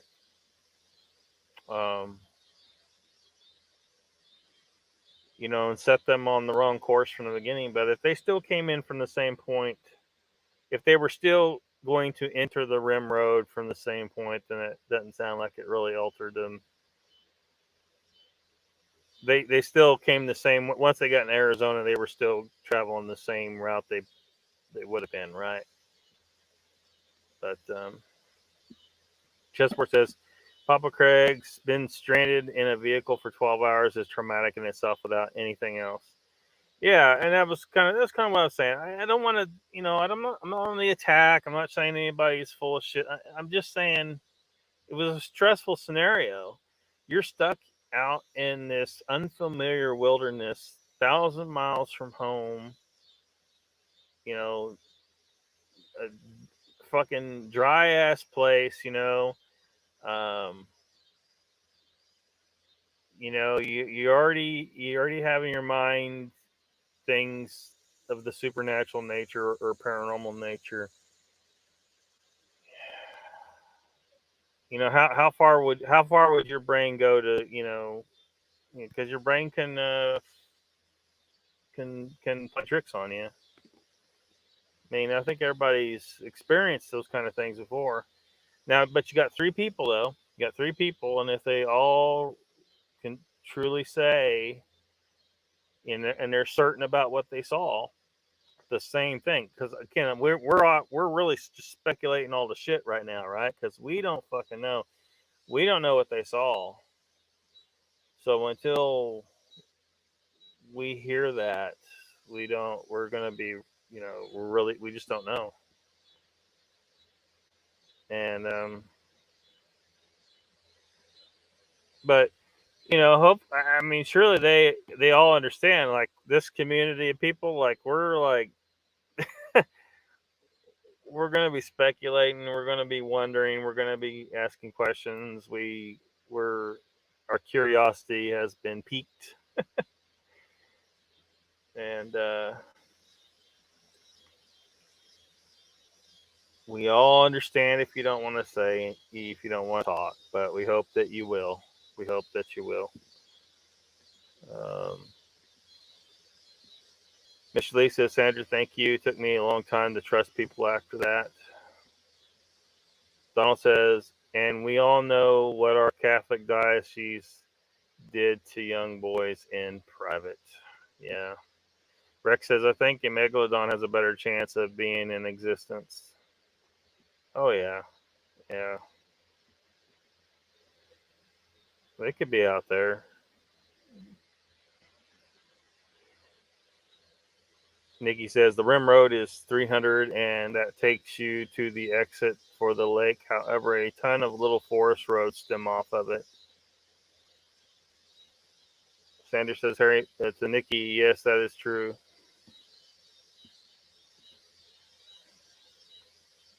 Grasshopper says 260 to 300 to 111 to the east side of the lake? Question mark. May Reed Hasketh is here. Hello, welcome. Saying hello to everybody. Thanks for dropping in.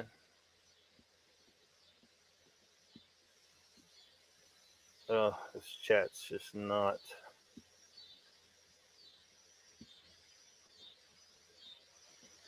Scary business, says Sandra to Donald.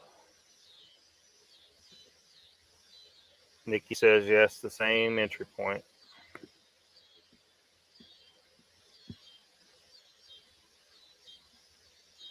Chessboard says the Mr. Lee, people are great at ridicule and put downs. Ignore the idiots. Did they revisit the area, says Life? I'm going to guess that they did not. After what Stevie said, that she doesn't believe anyone should be there. Rex says, I have a pool camper that always ready to go for that reason. Donald says, I was thinking meth lab on the rim. I mean, it could have been, but it certainly sounds like they may have experienced something a little more wonky. We'll see. We'll see, you know, if they tell a story. Or Donald, we shall see when we go out there poking around Arizona. There's a lot of crazy shit in Arizona, man. There's a lot of crazy shit.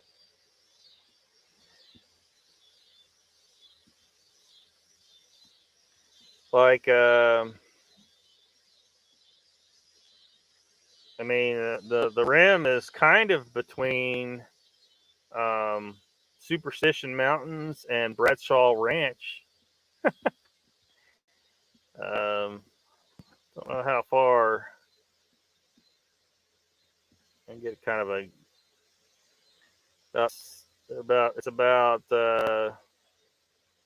roughly six. The rim's roughly 60 miles from Superstition Mountains and roughly 60 miles from Bradshaw Ranch. It measuring from the middle of Forest Road 300, the rim road that you see right here. This is someone traveling a rim road. But you know, and I mean, there's other locations, haunted places, and crazy shit. But I mean, I'm sure you've all heard like the Bradshaw Ranch stuff and the Superstition Mountain stuff. A lot of freaking people die. A lot of heads be coming off. Um, shit coming out of portals and aliens and all kinds of shit. Bradshaw Ranch is that place by Sedona. Grasshopper says those cutoffs needed to be signed. No signal for gas, and you'll get lost. Papa Craig says they're trying to figure out the level of awareness before they tell us what they saw. They show me, but it's their job to make a fool of themselves in many people's eyes.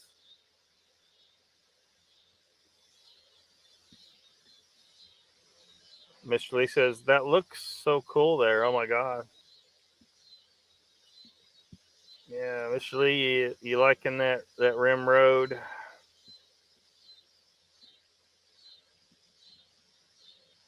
Grasshopper says, I live on paper maps, still have them in my Jeep.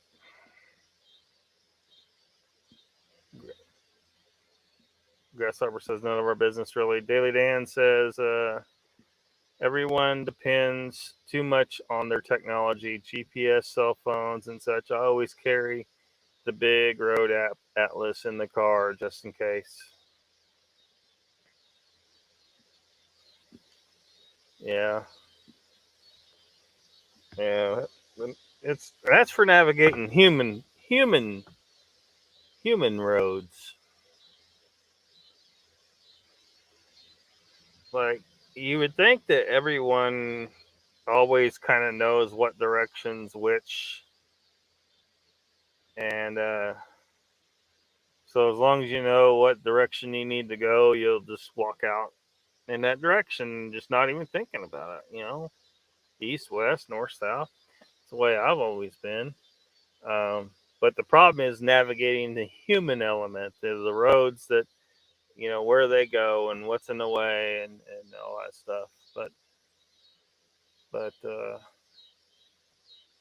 you know, but I remember one situation that was just really, it really confounded me at the time. I don't remember how old I was. Maybe I was a teenager. Well, I had to be a teenager. And, you know, I was always going out into the woods and stuff and chasing snakes for the most part, turtles and lizards and stuff like that. But anyway, this guy I knew, he wanted a pet snake. He wanted me to give him a snake because I had pet snakes, and he wanted one. He thought it was cool, I guess. And I told him something to the effect, you know, if you want a snake, come out and catch a snake. I was like, you know, I'm not just going to go catch a snake and just give you one. Come out to the woods. This guy, like, he spent pretty much most of his time just sitting at home playing video games. But he really wanted a snake, so he came out there with me.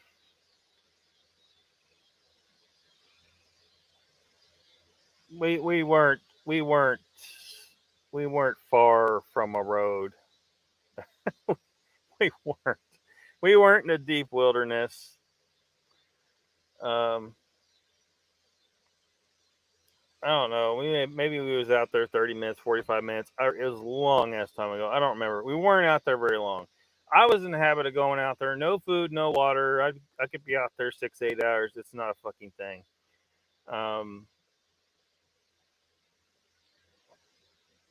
And anyway, at some point he's like, "Oh, I'm hot, I'm hungry, I'm thirsty," and I'm like, "Well, shit, dude. I'm not leaving. You can go home if you want to go. You know, I thought you wanted to catch a snake. It takes a little work. You gotta track some bitches down sometimes." And he's like, "I don't know which way to go." I'm like, what the fuck? How the fuck do you not know which way to go?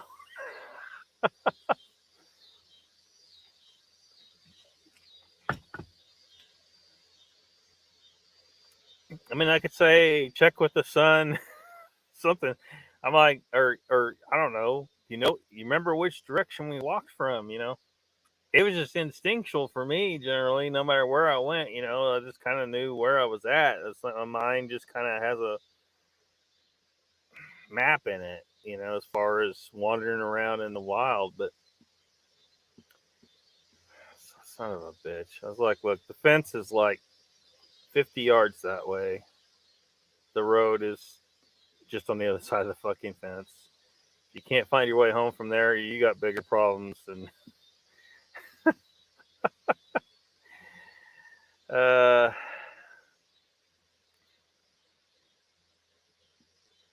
Papa Craig says, "Oh, Lockbeard, there was a sheriff there too.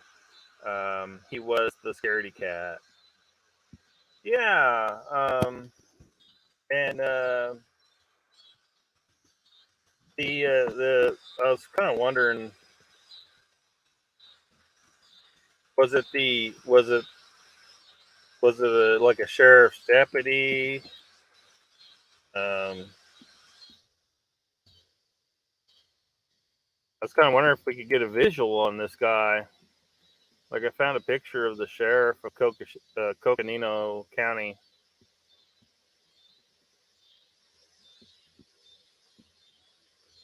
I think this is him. Hold on, is that him? Yeah.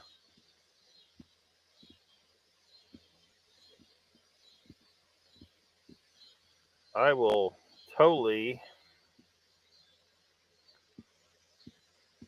throw it up on the screen. I mean, props for him coming out. Because I've been there where I called the goddamn sheriff to come out and help me with a problem I was having, and no one showed the fuck up.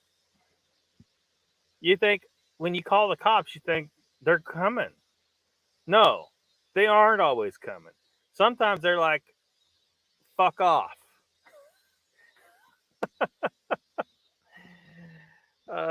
Shit.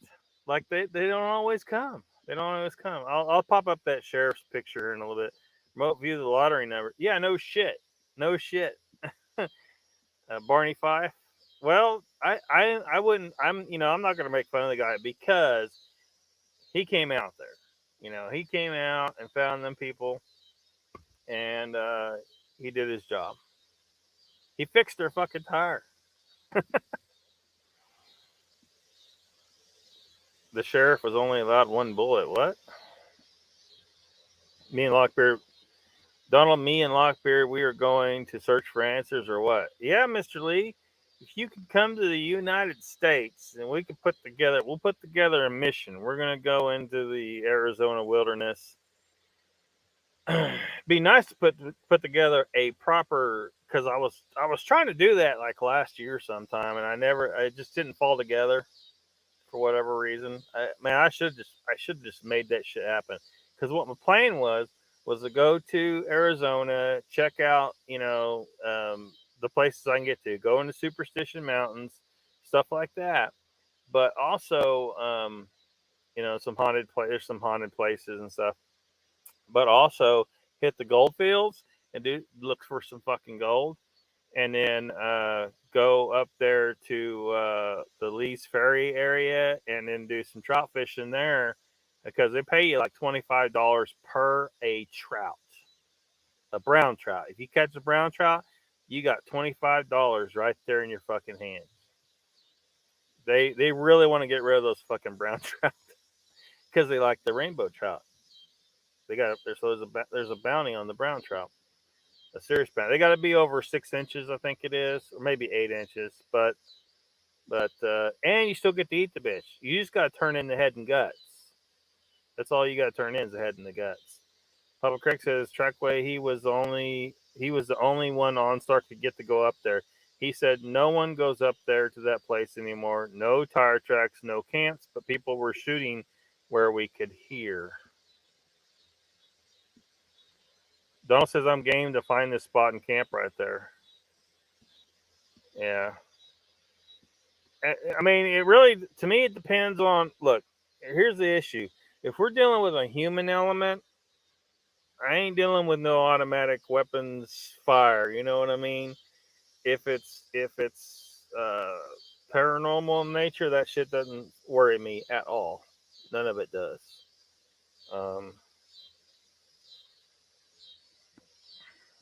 Not necessarily because it may not be true, or may or may not be true. It's just that it's not an issue for me.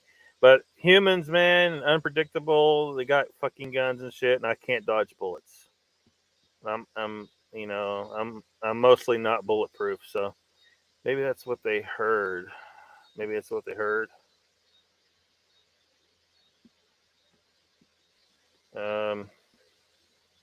Papa says, Donald, leave a comment for Arizona Squatch. Fly out there and camp with him for 2 weeks. Nikki says, also remember, no gas stations around there. You can't just tootle around on the rim without knowing and having an exit strategy. Yeah. Meredith said, oh, Meredith, welcome. She says, hello. Oh, well, you know. That's all right. Made it home to New Hampshire. And I came home to a free air conditioner. Thank you, daughter Adriana. Life says, Papa, that reminds me of what some police that I have worked with have said about places in Ohio. Mr. Lee says, I will bring the sword, the harpoon, the homemade shotgun, and everything. Mr. Lee, ever since they got fucking nutsoid with the airlines, you can't bring even a bottle of soap if it's too big. They've gotten ridiculous. See, this is why the world needs to embrace the goddamn empire, because it will be imperial decree that every citizen that wants to be armed on an airplane can be fucking armed, and they can be armed as much as they want. I mean, within reasons. I mean, you can't be bringing a fucking cannon on the plane, but no one will ever hijack an airplane in the Empire because there are so many guns on the motherfucker that they're going to be full of holes. They're not going to be able to accomplish anything trying to hijack an airplane. So keep that in mind, world. Keep that in mind. Just because you don't realize I conquered the whole motherfucker in 2005 doesn't mean shit to me. I'm just watching you guys fuck this shit up until you realize. Fucking global warming. Fucking COVID-19 bullshit. You guys fall for everything. You fall for fucking everything. Got a plenty of jerry cans. Wonderful for you. Papa Craig says, yes, Nikki, and I drove 21 miles of the back roads from the northwest. Vast forest that looks all the same. Rex says, Mr. Lee, you need to bring Mr. Barrett to the rim. Yeah, customs, exactly.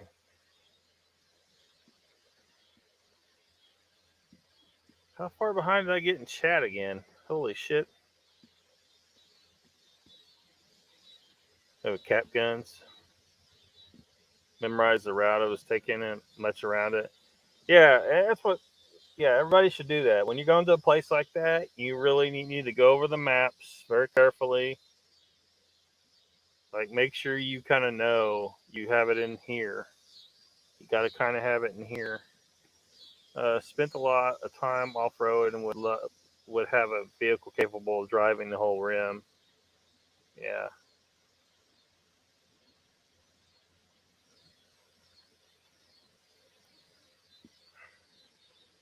Mr. Lee says, Jen, yeah, taking my baseball was a real hoot too. Oh man, I'm telling you, baseball.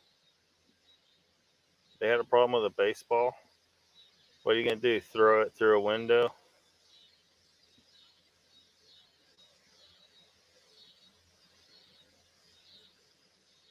Strain your neck looking for the bat, Papa Craig? What? Grasshopper says, I always take a full Subway sandwich and a gallon of water for a day trip. Always fill the tank before I go up on the logging roads. A full toolbox, can't be too careful. Yeah, that's what I was wondering. Oh, you're talking about a baseball bat? Papa Craig says, it's hard to find direction by the sky when it's full of clouds. You're speculating and laughing at them for getting lost. What will happen if they talk? Who? Are you talking about my story earlier? Like, even cloudy, it didn't matter. Like, I always kind of knew just what direction was what. But, um, but I know, like, a lot of people just have no sense of direction whatsoever. Grasshopper says, my Jeep has a compass. I never get lost. I have maps. Mosquitoes. Time to go inside. All right. Several instances of people driving into water following GPS. Yeah, you can't trust. Look, well, for one, why the hell weren't they looking at the road? Because I've done doing deliveries and stuff like that, like traveling all around um, Grand Lake. I was delivering appliances and stuff for a while, and um, so like at some point that lake was not there. So a lot of the old roads from the old maps it's like they're still there. And so if you aren't looking at the road, which you should be looking at the road, but I guess some people aren't or some shit. I don't know. Anyway, the road goes right into the fucking lake in some places on the GPS. So you can't trust the GPS. You just need to learn your region. Um, Helpful, like look at, like, when you're going to an area, get on like Google Earth or something like that, and actually get a zoom in, get a good look at things, and try to get a feel. Salty vinegar, Chris, Mr. Lee. Squirrel.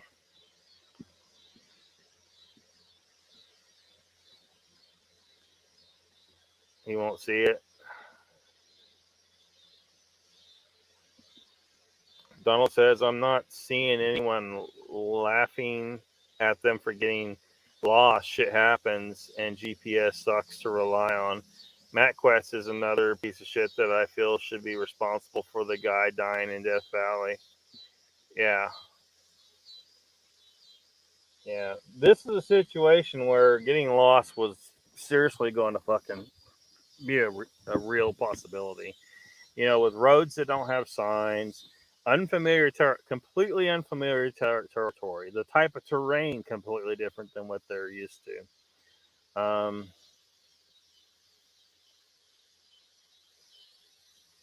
There's just so much that could go wrong. Knowing which way is the east or west wasn't going to help you, because the roads do all this number and go all over. So that ain't going to help you. That helps you on open ground, mainly, because human roads do their own fucking thing for the most part.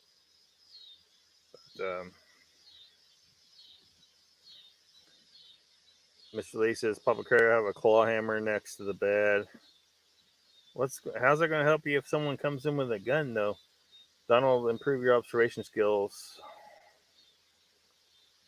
No service up there. GPS didn't lose them. Their minds might have. Going out for a smoke, says Grasshopper. Be right back.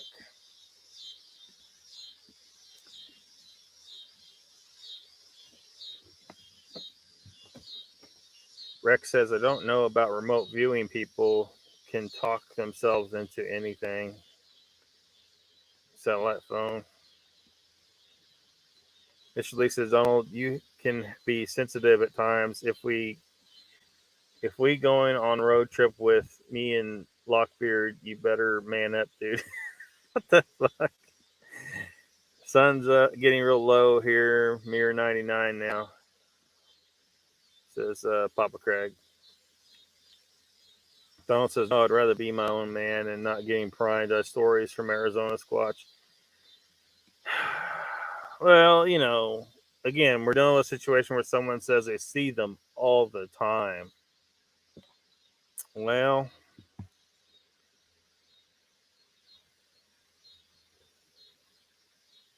again, we can't say 100% that he's that he's not seeing them all the time. I can't say that 100%, but there's a lot. There's a lot of factors here, and maybe there's just a couple of them. Like there's a clan in his area that have just gotten really comfortable with him.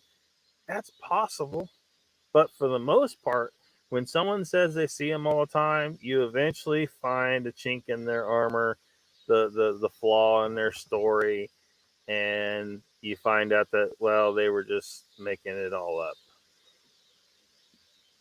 So hopefully that's not the case with him, but I agree with you, Donald, that we do not need to talk to that person. We can do our own thing, keep our minds in a logical place, and Rex Hand says, I recommend the satellite phone. It's a good idea. Grasshopper says, Papa, I'll remember that years ago we used to go to Walter Brennan's ranch down there. Don't get one. Toyota, don't get us.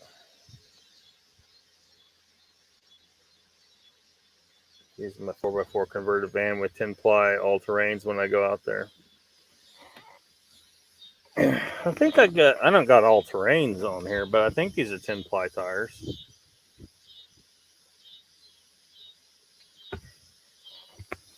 At any rate, it goes where I need it to go. Hell, I went gold prospecting in a Firebird one time, so you can navigate some pretty rough roads if you do it right. I mean, you can't be flying through there. You gotta. Every road has its secret smooth path. With camp here too. New style.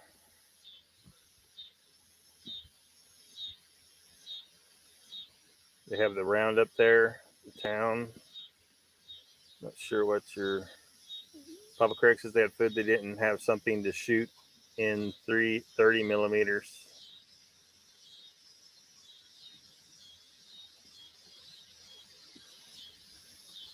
Pendleton, I'm not sure what that is. Grasshopper says Bones is correct. Pendleton. We went there for spring break. Relative was married into the Brennan family.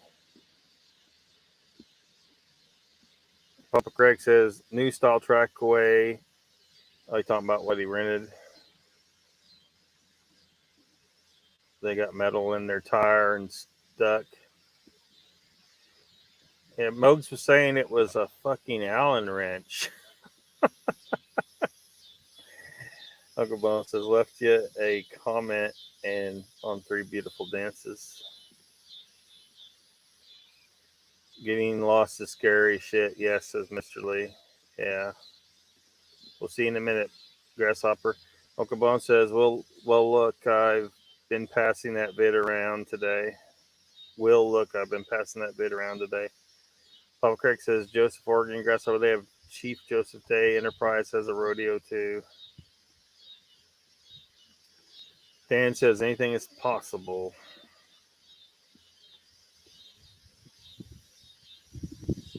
Mr. Hughes says, Chessboard, are you letting him know you have posted Uncle Bones more oil? Papa Craig says, Donald AS is pain to be around because he absolutely monopolizes conversation and maybe nuts. But I have Mogian Monster's address now. Yeah. See, so yeah, I'm not. If I go to Arizona, I'd be happy to meet Mogs. But I'm kind of in agreement with Donald. I really don't need to. I really don't need to meet this guy. I'm heavily leaning towards full of shit. Gonna say, oh, you see stuff out. if someone could take me out like to their normal place, if they're expecting me, how do I know they don't got a guy in the woods, right? Doing shit. I don't. So that's not proving shit to me, right? They can take me somewhere. They're familiar with the territory. They knew it was coming, so on and so forth. There's always that chance they could arrange some bullshit because they need to back up this whole narrative that they've been building up for years. Multiple accounts. Oh, I see Sasquatch all the damn time. Really? Why are you so special you get to see them all the time? And he says he can back it up and blah blah blah, but sorry, I'm not buying it. If you have that close a relationship with a bunch of Sasquatches in your area that you get to see them all the time, why don't you come up with that crucial piece of physical evidence, or at least some really good video? But like I said, video just isn't going to really prove shit these days because it can be easily faked to the quality level of Patterson Gimlin film with today's technology, or even costuming. I mean, I know a guy that's big enough. You put him in a costume, and I bet he'd do it too. I say, look, I got this spandex costume with hair glued all over it.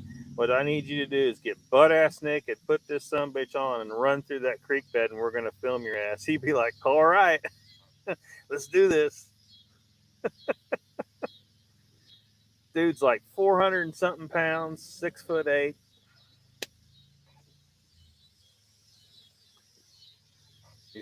I think he is a Sasquatch.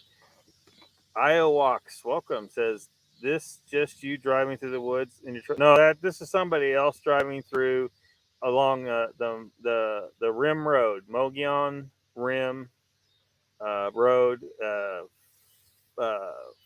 think they call it Forest Road 300. So I just figured I'd have it here for something to show, since we're kind of talking about that a little bit, that trip that some of these people you see in chat went to, and three of them got lost and in the area and had some strange experiences, and so yeah.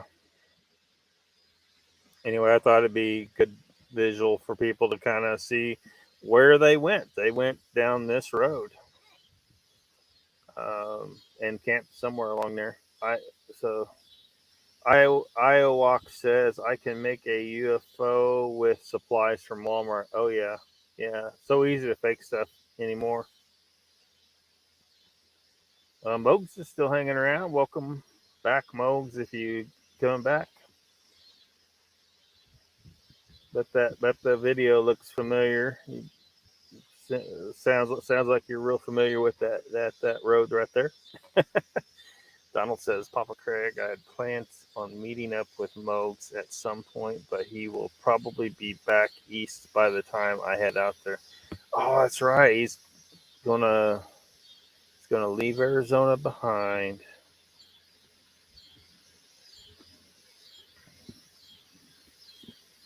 Chessboard says, I'll leave you the same comment. Papa Craig says, we never saw a soul driving in the plateau until they got on Knoll Lake Road.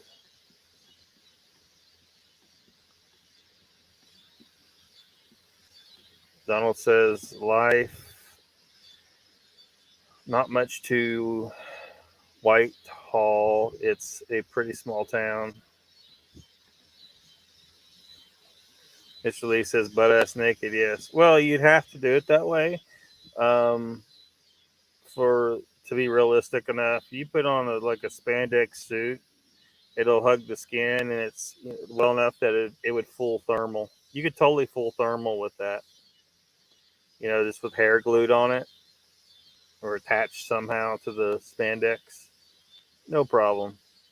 Because people say, well, the thermal, it's Dude, if someone really wants to fake a Sasquatch, it's not, and you think, oh, the thermal shows they don't have clothes on. Well, and more like, I mean, it sure makes it more likely you're looking at the real thing, but it certainly doesn't guarantee you're looking at the real thing. Moog says Jay, Judy, and Stevie are on the road. They are traveling back to the east. Plenty to do in the region.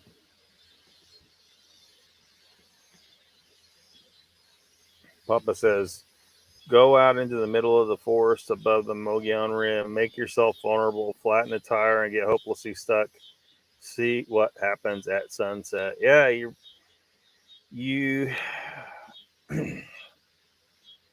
need to be armed for sure, and at least have plenty of water, or you're gonna fucking die. I mean, there was literally the potential. You know, these three, like, I think hopefully everybody fully understands how scared these three may have been, and rightfully so. Rightfully so. There was really a serious potential that they could have died.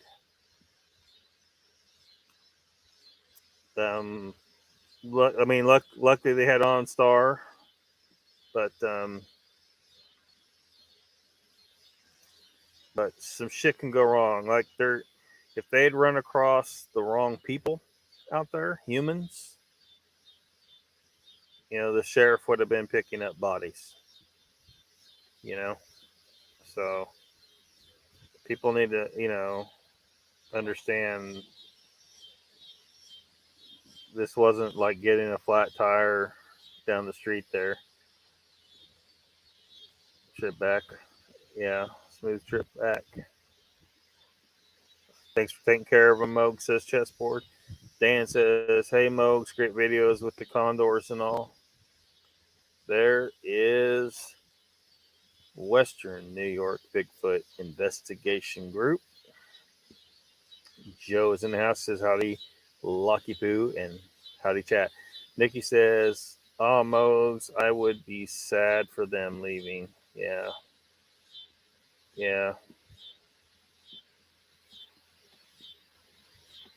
He says, I am sad. He is sad. Chessboard says, to Joe, Mr. Lee wants to see a picture of your PhD that you sent him. Papa Greg says, I'm still sad. Nana and I had to leave. Mr. Lee says, Mogs, me and Tom Cruise swing by later, cheer you up, man. How are you going to do that? You just going to pop over through one of those Scientology portals?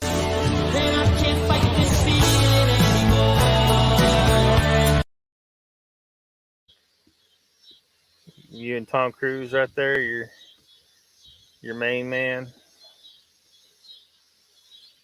Haven't looked.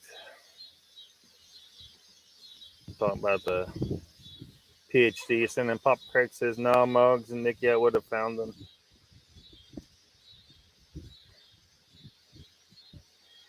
Mr. Lee says, Lockbeard hillbillies, you mean? Well, like I said, Mr. Lee, a lot of those areas out there, they think that they're, like, your standard hillbilly isn't a murderer. I'm talking about actual murderers out there. There's rumor that there are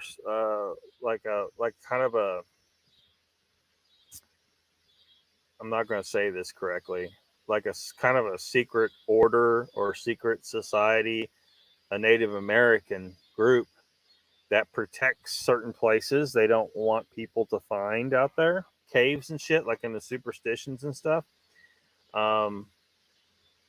Which this is 60 miles away from the superstitions, but again, there's a lot of weird shit all throughout Arizona going on.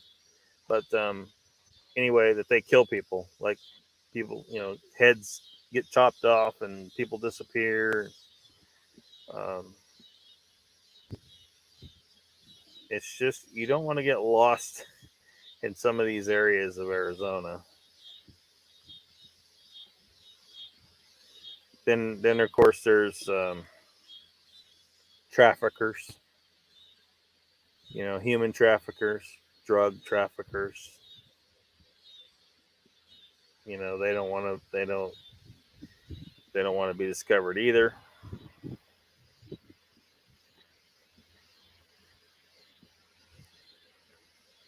You resemble that remark. Bit Scottish. Watch it. Ain't nothing like a Scottish hillbilly, says Mr. Lee.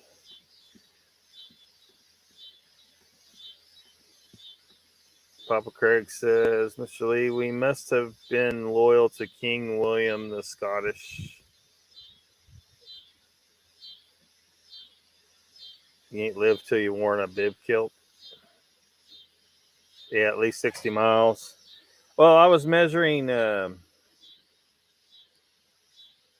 on Google Earth with the measurement tool from the center, kind of close to the center point of the Mogollon, the rim road, to the marker in the superstitions that Google Earth shows. So it showed like 60 miles or so. But I mean, obviously it spans an area. So, yeah. Now, well, that was as a crow flies, though. By road, it's probably a lot more than 60 miles. Sure. Yeah. Yeah. Donald says, Mr. Lee, people go to the woods to cook meth and be freaks. Yeah. You just don't know what, there's also the possibility of some cult activity. You don't want to, sometimes there's people out there that you don't want to run into.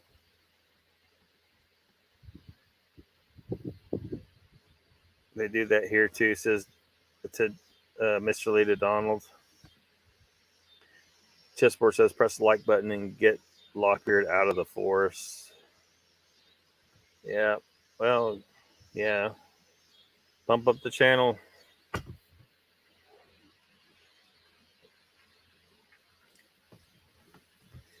Sick of YouTube holding it down. Yeah, you go up 2 subs and then one drops off. Go up 4 subs and another one drops up. They're all the time shaving them off, it seems like.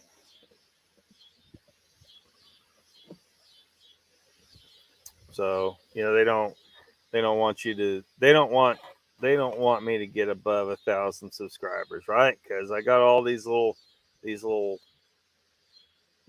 check marks on my channel. We don't like this shit that he talks about, so we need to suppress the channel.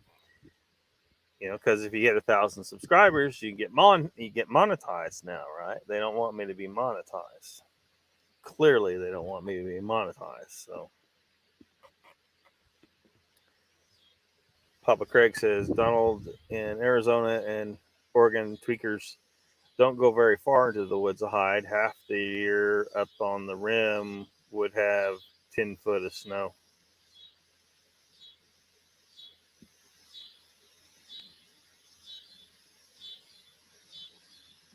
I don't know. I kind of think tweakers wouldn't notice. I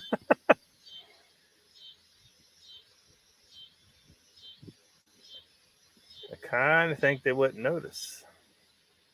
Speaking of tweakers, man, us speaking code a little bit. I'm pretty sure we might have seen one on somebody's show the other night. Mr. Lee says a lot of Satanists and satanic shit go on in the woods here. Yeah. I mean, it happens in a lot of places. You'd be surprised. So, and they know those people, like if they're engaged in some funky shit or they're just a murderer or whatever, they know like people go missing out in some of those places all the time. Like the superstitions is just known for it. People now, a lot of times it's perfectly explainable. It's a hiker, they fell, some shit. They didn't have a locator beacon, couldn't get a signal, and they died. But who's to say they weren't pushed, right? It's possible. Someone that has that wants to get away with that kind of thing, and they have the urge to kill for whatever reason, they find, if they're the smart ones, they find a situation they can put themselves in to pull it off. Papa Craig says, "You guys just don't understand. No one goes out where they were anymore," said the sheriff. Yeah.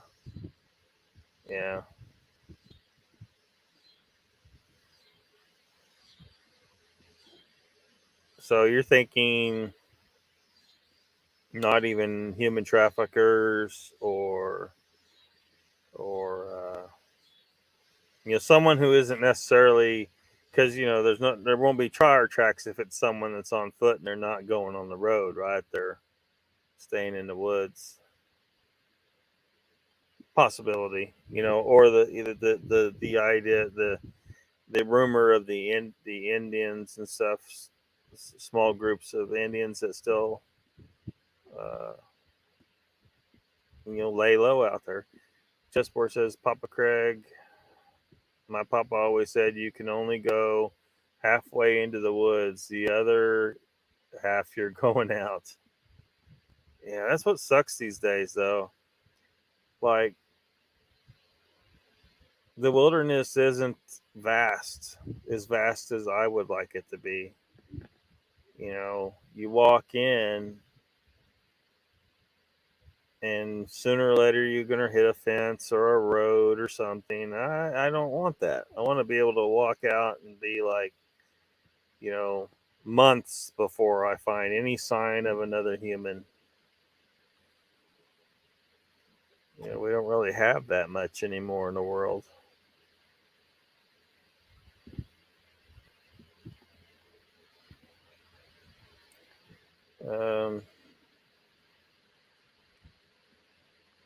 Arizona ain't no better. Well, I mean, you got to add the part. Vermont isn't going to have the problem with human traffickers. Arizona's got some human trafficking coming through it. So that is just adds another level to the whole situation. Paramedic says most don't spend their money on the gas to get out there unless they're planning on preying on some campers. Papa Craig says tweakers are all over the small towns.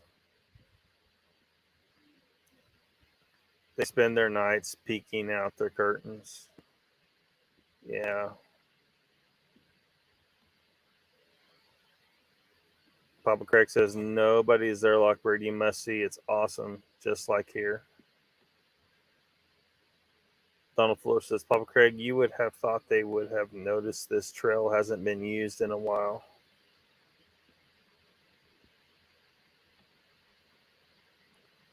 Mr. Hughes says, must be a big thing now, Donald. I have heard and read about that shit. I'm sure it is here in Ireland.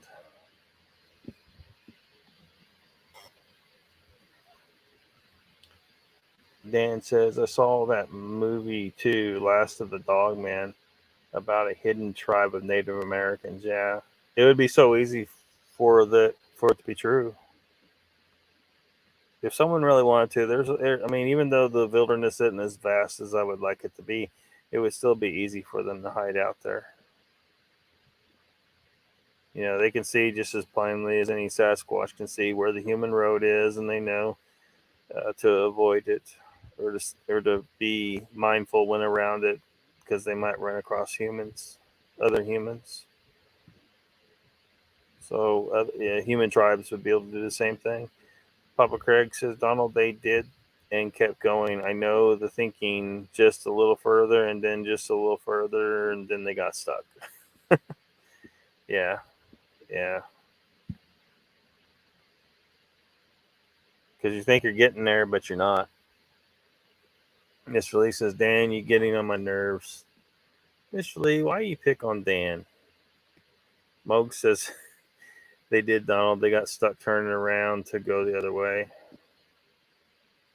The Batmom says, I didn't get any notification. Yeah, I'm not surprised. Fucking YouTube, man. Welcome to the chat, Batmom. Hell, we almost hit 3 hours here. What the fuck? Dan says, Haley, if you and your nerves, fuck you and your nerves, you pansy.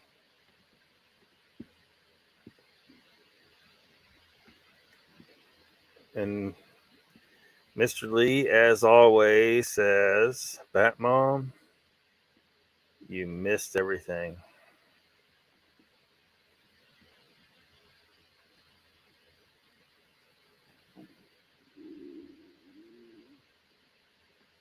Yep.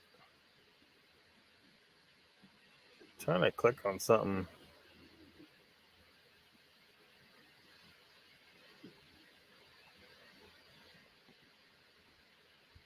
Huh. I was going to go ahead and give you that wrench, Mr. Lee. You finally convinced me, but I can't. Have I forgotten how to fucking do this?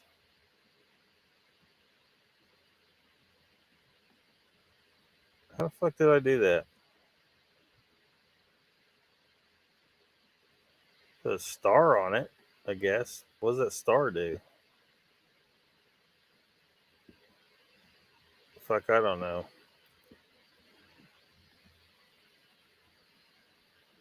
That mom says, I want to know why a tool was found inside their tire. That sounds like a lawsuit. Well, I mean, someone dropped it on the road and they got stuck in their tire. I mean, there's no way to know where it came from, or it could have been there a long time and they didn't even know. I mean, I've driven around with a nail for a year, and tire would get it low every so often. Well, maybe it's got a slow leak somewhere, didn't check it, didn't want to fuck with it, and eventually find out there's been the tire's had a nail for a year, or at least a year, or something like that.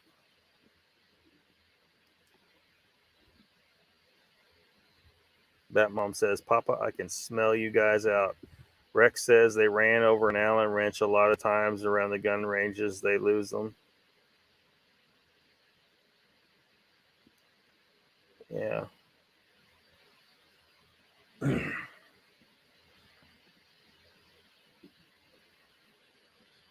Shit. Your deodorant sucks, Papa Craig. Batmom says, what did I miss? The secret code to heaven? Not really. The code was a whole show. Yeah, I don't know. I don't know if you're going to go back and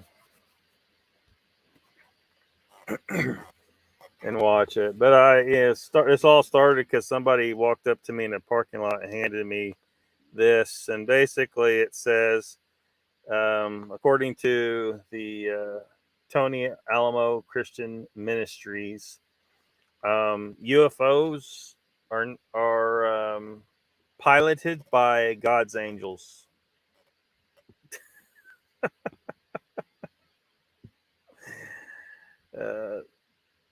Don't wrench him. He said he was going to ban me when he got the power. Well, I can't even see, I can't even see. Have I just totally forgotten how to give someone a wrench, or did I not have the option for some reason? Oh, I got to go over to YouTube, don't I? I'm sitting here trying to do it from fucking StreamYard. That's my problem. Tom Cruise is here. Welcome. We are privileged to be in the presence of your Scientological Hollywood presence. That one says it's a small tool. I was thinking it was like a monkey wrench or something. No, it's like just a little Allen wrench. Little 6-sided wrenches with a 90-degree turn in it. One side's longer, and just an Allen wrench. There's so many of them laying around anymore. Anything you gotta like assemble, from a fucking grill to whatever, a bike or fucking refrigerator. I mean, everything. There's some kind of they'll just give you a little Allen wrench instead of expecting you to find one or have one. You usually don't have to, because anything you got to assemble, they just throw. It's so simple and cheap and easy to throw in a weak ass pathetic, because they're usually not the strongest metal Allen wrench, and then you just throw it away, or it lands on the ground somewhere. Life says a lot of LARPers these days lose their tools all over the place. Yeah, LARPers. That's what the tall ones calls them.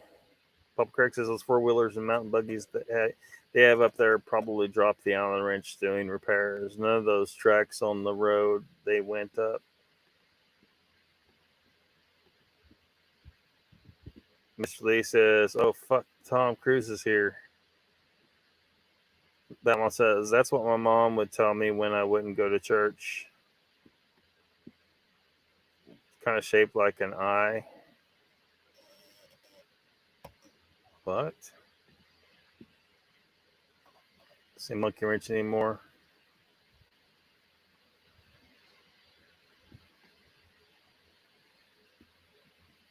Make him wait, Mr. Lee. He's an asshole. What? Sounds like it rains up there a lot. Doesn't take rain long to eliminate tracks. I don't think it rains that much up there, does it? It's a pretty dry region, really. I mean, obviously they get some, but that one says, Mr. Lee, Tom Cruise may be harassing you like you obsess over him. Mr. Lee says, Donald, you are so banned, man. Donald says, there are secondary clutches on the Ski-Doo that use an Allen wrench to change the belt. That wrench could be from a snowmobile. Russell Crowe is here too. Welcome, he says. Lockbeard. I guess it means hello, Lockbeard. Papa Craig says Mogs pulled out and fixed their tire in Payson. L-shaped 1/4 or 3/8 inch Allen wrench. Chainsaws use Allen wrenches. Yeah, there's so much shit that use Allen wrenches. I mean, there could be they may not have even picked it up out there on that road. They may have picked it up somewhere else. Like I said, like I ran around with a big fucking. Wasn't a little nail. It was a pretty substantial nail for a year. It was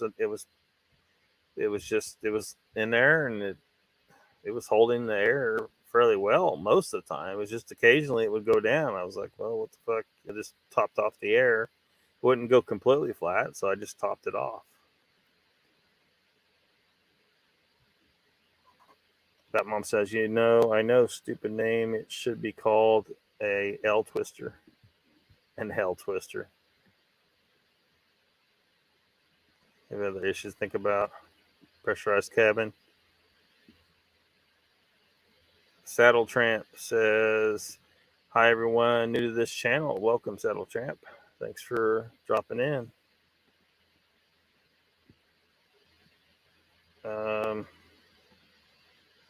That mom says, are you a small tramp or a big one? No judgment here. Who the hell is this guy? Who the hell is what guy? You mean me or what? Paramedic says, well, saddle up, tramp. What parts do you come from? And the Bat Mom says, I'm lying. I will judge hardcore. Nikki says it rains almost every day during the monsoons. Oh, okay, gotcha.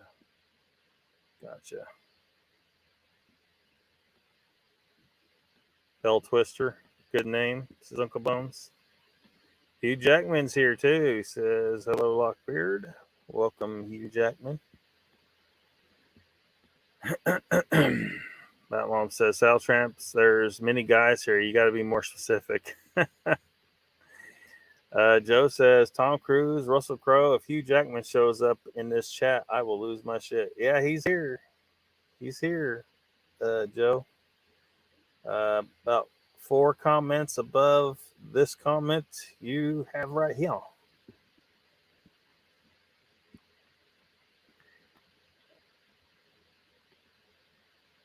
Here come the trolls. Oh, well, Mogs, Hugh Jackman, Russell Crowe, and Tom Cruise are all they're not trolls, but they are somebody's alternate accounts that's in this here chat. I ain't gonna say who though. I think everybody can figure it out though. I do not know Saddle Tramp though. Mr. Lee says, Joe, hey man. Not a troll, just a cowboy, says Saddle Tramp. Batman says, I think the parts he comes from are not proper to say.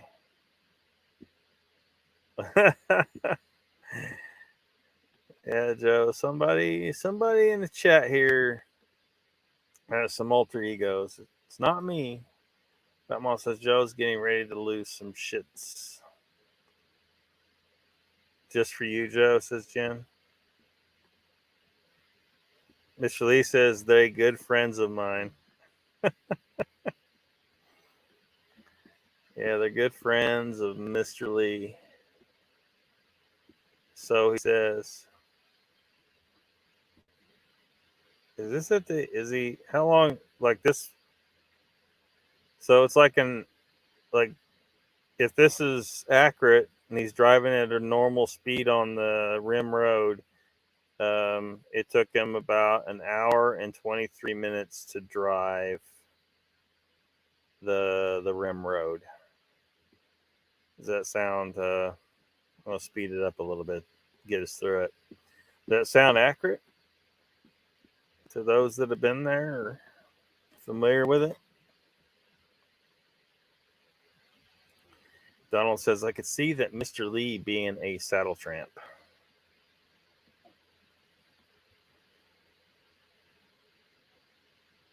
Uncle Jones says, yes, it's Joe's fault. Saddle Tramp says, I just put up with bullshit. So you're in the cattle business? Donald says, not mine, the Bat Mom. What else? What was I gonna... Oh, I know what I was gonna do.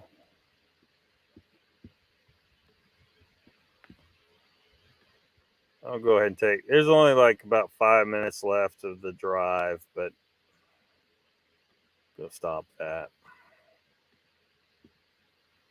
So, I don't know. I guess... Of course, no one that was...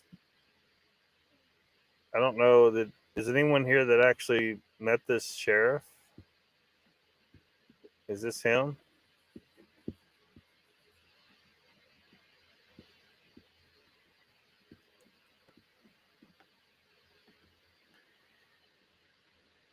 Because he saved our people.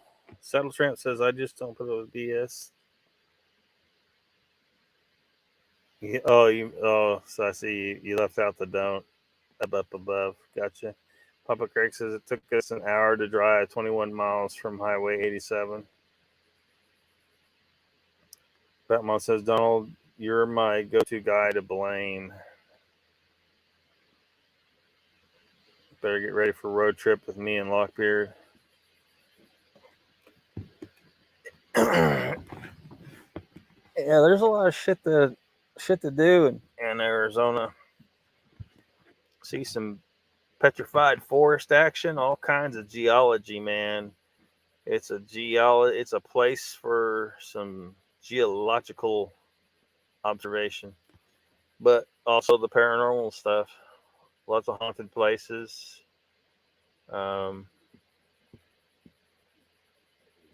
Allegedly haunted places. I don't know. I don't know if you can even get into the Bradshaw Ranch at this point. Probably not. There's a place in the Phoenix area called the Hermosa Inn, supposed to have some haunting activity. Of course, the Superstition Mountains. Sabino Canyon has like a ghost mountain lion or some shit, and I guess people feel like there's a negative presence there supposedly. The Vulture City Ghost Town is supposed to be haunted, like where there was a mine there. El Tovar, I think, is the place where there's like a grave and people see like a ghost figure by the grave. There's just tons of places, tons of stuff.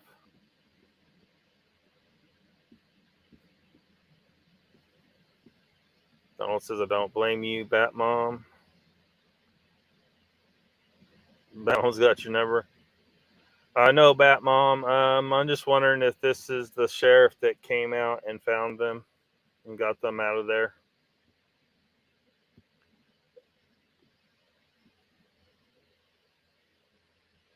It's not the description you got? So maybe it was one of his deputies. They said it was a Caucasian guy. Oh, okay, gotcha.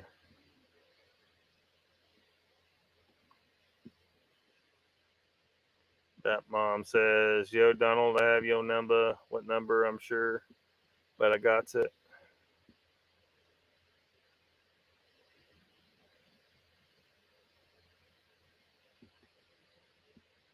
But whoever it was, we're glad that he was willing to go out there when so many apparently were not, and help them, fix her tire, and or at least fix it well enough to get the fuck out of there.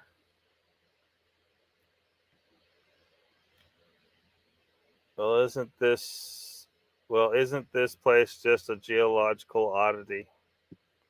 Says Life. Mr. Lee says, Lockbeard, I'm ready next year. I just bought a house. Things are good now. Good to hear, Mr. Lee. Papa Craig says Arizona has a lot of extremely haunted places. Yeah. Yeah. Still in the hood, Mr. Lee. Donald asks. Mr. Lee's coming to the USA. Says, Moog says El Tovar is at the Grand Canyon. Yeah. Yeah.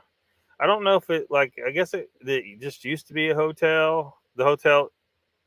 Yeah. Yeah. Hotel. Mr. Lee says, Donald, yeah, for about 6 more weeks. Yeah. I don't know if it's worth going to see one freaking ghost. But I mean, they say people see it, so I don't know if it's a good. I mean, if you're going to the freaking Grand Canyon anyway, you might as well stop by and have something to eat or something, and then you can stay at the hotel the night and just see if you can see anything. Adam Shepard was the officer.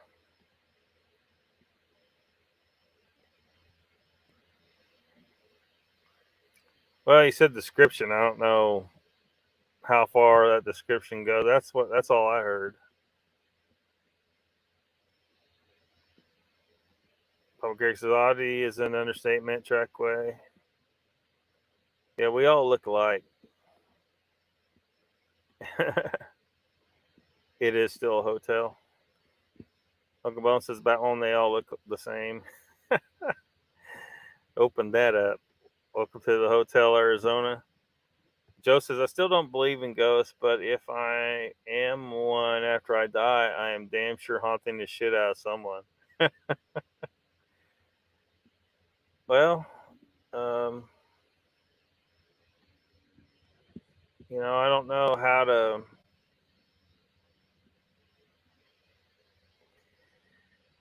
If you hear the scientific explanation for what it is, I mean, I don't know if that helps. Because I've had atheists tell me, you're not an atheist, because I'm like, yeah, but I just tried to explain to you the science behind what a ghost is. But I think the problem with atheists is they have a hard time getting it out of their head that it's a magical thing. And from my perspective, it's not a magic. I mean, it may seem magical. The experience may seem magical because it's like, it's ethereal. It seems otherworldly. But again, I mean, you got to think of the mind. Mainstream science tells you that this is the origin of your consciousness, and it's not. It picks up signals. The signal that makes you up is everywhere, and your mind is a radio. It picks up that signal, modulates it, tunes it. So when people think, they think like if you have brain damage, well, they destroyed you. Actually, didn't destroy you. It destroyed the biological radio that was tuning in to you. If that makes sense. Because it was like Nikola Tesla said, he was absolutely correct. Everything the quote goes, I'm not going to say it right, but if you want to know the secrets of the universe, you need to think in terms of energy, frequency, and vibration. That's exactly true. Everything is energy, frequency, and vibration. If people understand that, they will get a lot further along in their understanding of things than if they listen to goddamn Neil deGrasse Tyson or Stephen Hawking or reading Einstein. Einstein, who has nothing to really contribute. Like, he stole most of his stuff, and multiple books have been written about him plagiarizing the stuff he stole, and a lot of stuff he stole was flawed and incorrect. And so yeah, saw the El Tovar yesterday, says Mogs. He was there. He was all up in it. Mr. Lee says, Joe, why? I told you ghosts are real, just saying. Yeah, I mean, there's plenty of people that have seen ghosts. I don't think I've really seen anything, but, plenty of people have seen them. And there are measurable, with the temperature change, maybe you need to get into that, like because now Kim Wheeler explains the temperature change thing having to do with cathode, the cathode and the anode, and how it cools down and it creates the cooling, and that basically ghost is a similar thing to a cathode and anode situation going on. And that's what results in the cooling. Like, you're wondering how it affects physical temperature, and that's how it does it. Papa Craig says, Trekway, I believe I said that to Jay and Judy. Quoting old brother, where art thou? Saddle Tramp says, this Mr. Lee is a knucklehead. Uh-oh. Saddle Tramp. I wonder if Saddle Tramp is not just any cowboy. What if he is the squatching cowboy? Papa Craig says that movie Had me rolling on the floor. Must have misquote while laughing. And singing the Eagles? Joe says that settles it. If I become a ghost, it's you, Mr. Lee, that I'm haunting. Well, I mean, you shouldn't become a ghost. Like, you're not supposed to. You um, like, you know, you're supposed, if you're here, you're supposed to be uh, connected to a physical body. If you're no longer connected to your physical body and you're still here, that means something went fucking wrong. You're supposed to, go back. You're supposed to be back in the spiritual realm, for lack of a better word. But you are in a situation where you don't realize you're fucking dead. And so that's why when people see ghosts, like they're wearing the same thing that they, because it's kind of like in fucking the Matrix, right? Residual self-image, and then the ghost keeps repeating the same thing, and the ghost doesn't seem to quite understand like what the fuck's going on. Like it doesn't. It's not like the ghost in some movies you see, like the Frighteners. Those ghosts were fully aware of the world the way it is now and everything. That's not what's going on with a ghost. A ghost is in a very confused state. They don't understand or realize that they're dead, and so that results in a haunting. A haunting is a very sad, bad thing, and needs to be resolved.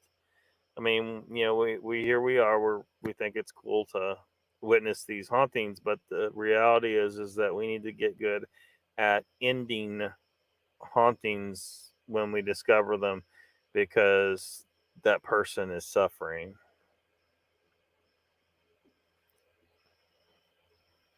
Papa Craig says, I sang it at the camp trackway. It just seemed pertinent. Expect that as a compliment. Jay Fritz says, on I-40 East. Good thing. Drive safely. You just now jump on there. You still in Arizona,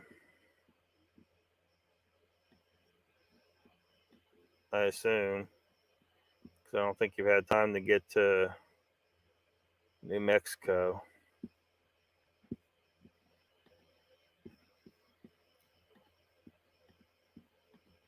And welcome to the chat, Jay.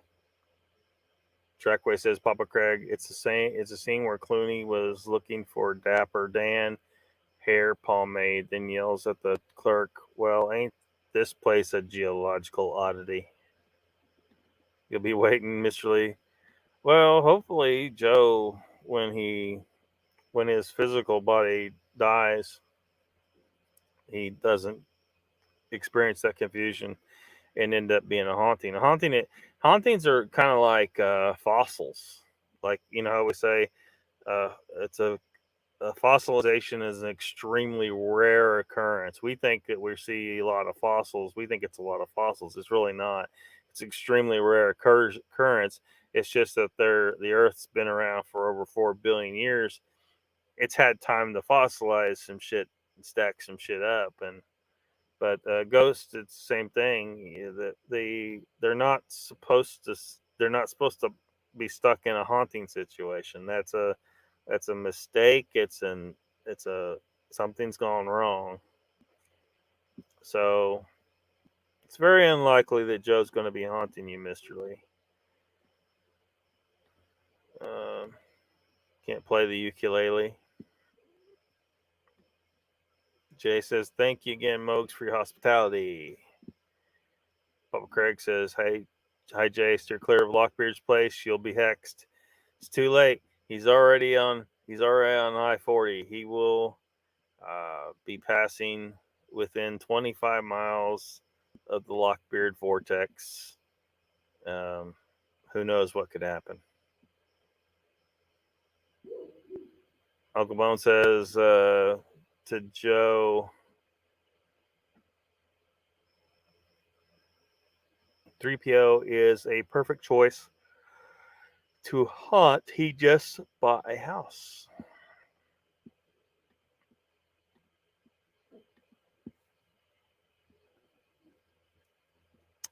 Jay Fritz, the Three Musketeers, be safe. Batmom says, I don't know what the fuck Lockbeard's talking about right now. She play ukulele. Keep your eyes on the road, says Uncle Bones. Life says, yes, Jay, if you drive by Lockbeard's, you'll end up at Mr. Lee's flat. What the fuck? How'd that work? The portal? Yeah, I think it is Mr. Lee. I think it's Cowboy. Nikki says, Jay, where are you right now? Joe says, I'm going to jump out around every corner and yell boo at the top of my little ghost lungs, Mr. Lee.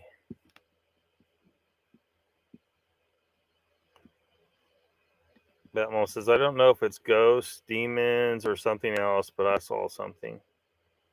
Yeah.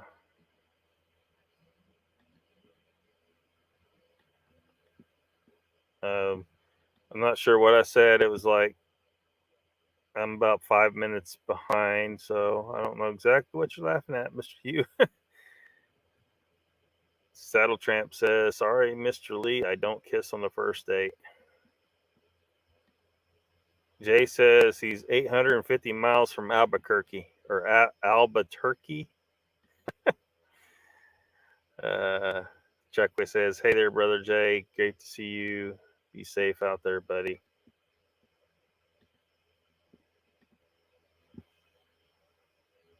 Donald says, Mr. Lee, you got about 28 hours to get out of Jay's lazy boy. That's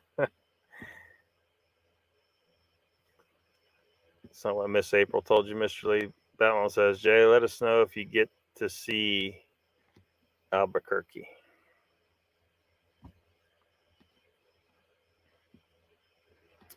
Yeah, what did you see, Batmom? Mr. Lee, knucklehead, scoot.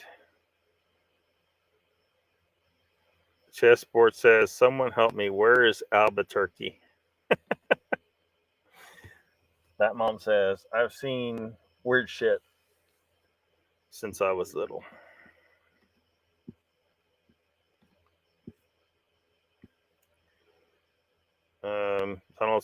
Mr. Lee says, Donald, my girlfriend's trying to get me out of Jay's bad boy chair now. I'm stuck solid, man. Joe says, well, I damn sure won't haunt Lockbeard if he's going to try and get rid of me. Well, I mean, yeah, but once you are sent back to the I don't have a particular word for it. I usually refer to it as the universal consciousness, because you've been separated from it, and you'll rejoin the main, because it breaks up. You know, it's like everything in the universe. Everything's a fractal thing, right? And this is no different. It's just that you're a tiny. There's one example that Ken always uses about this is like you look at the soap bubbles, right, in a sink, and all the soap bubbles are reflecting the stuff, around you, and every one of them's a tiny little reflection, exactly the same. They're all exactly the same reflection, but there's just a million of them. That's souls. But if you get them all in the one big bubble, that's it's all one big mass. It's all it's a reflection of the same thing. So it's one. Everything is one mind, one consciousness. Everything's connected. When mainstream science, they'll get there eventually if they ever pull their heads out of their ass, and actually look at their observations with fresh eyes. And see what they're seeing, like instantaneous action at a distance. Einstein called it spooky because Einstein couldn't explain that shit. Well, that shit's easily explained if you stop thinking, down the wrong path. And but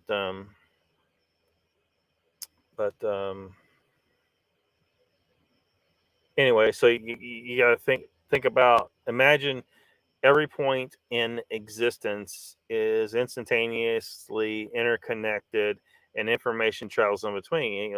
That's why the instantaneous action at distance is. There's information transfer going on there instantaneously. There doesn't take any time for it to travel, because it's a different type of wave. I have something I could, because how, like, a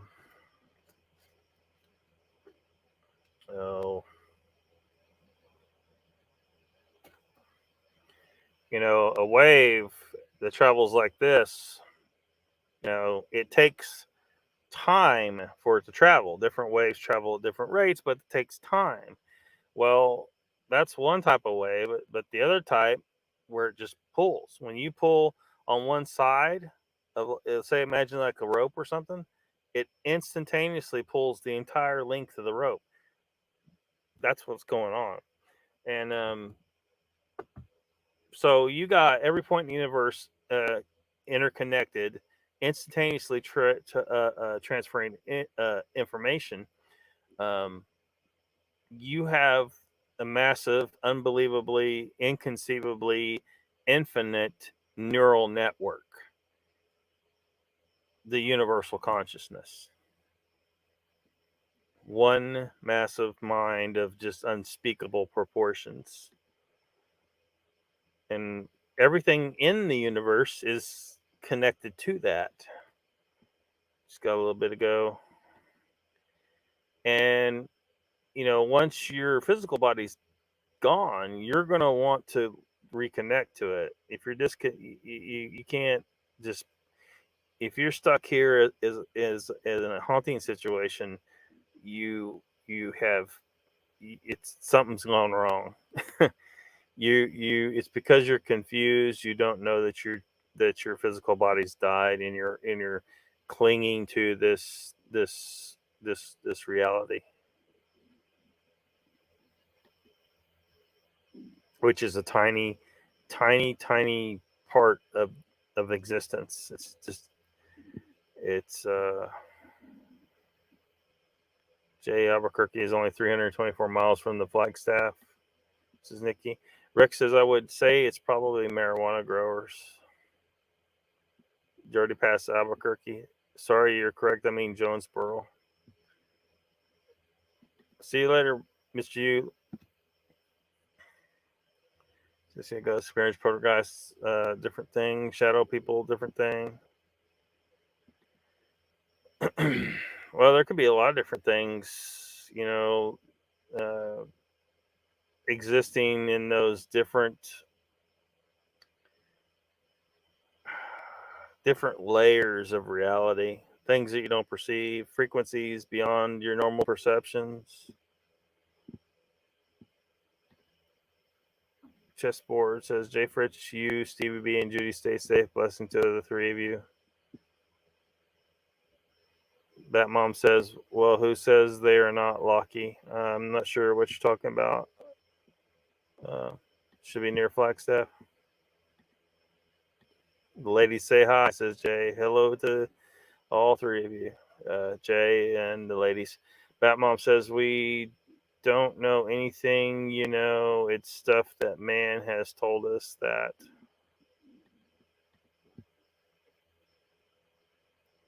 Keep safe out there.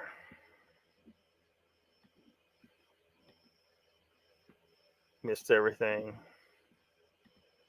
Cowboy missed everything, huh? Squatching Cowboy says he's really late. Well, he's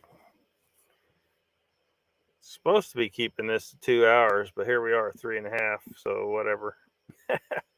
Welcome to the chat, Cowboy. Uncle Bone says to Jay, tell him we love him. Cowboy says, Mr. Lee, what I miss? Oh, he'll tell you. He'll tell you everything, man. uh,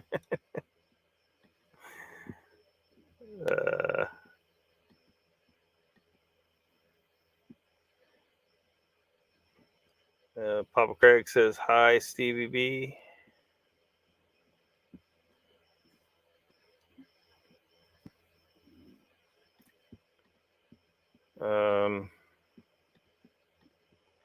Joe says, more Joes around here than you can shake a stick at. Yep.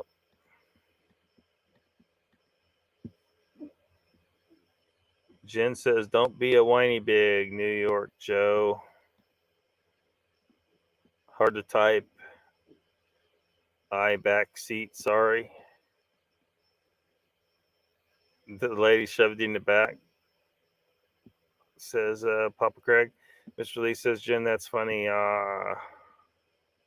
Yeah, Joe, what Jen said. Donald says, has Old Bear got his dead body yet? The squatching cowboy? You'd think he could just dig one up.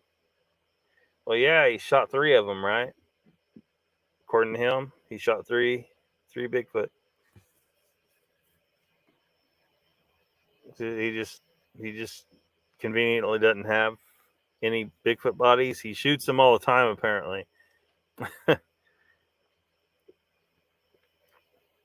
Joe says, Jen, I tried, but I can't help it.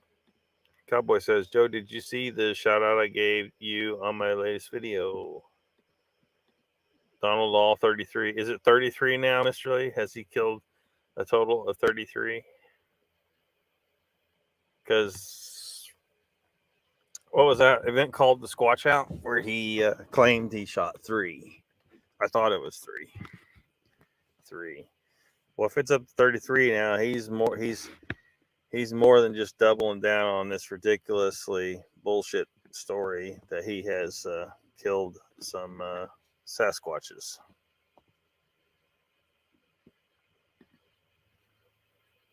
Jace has got me tied to seat, Papa, with tape over my mouth.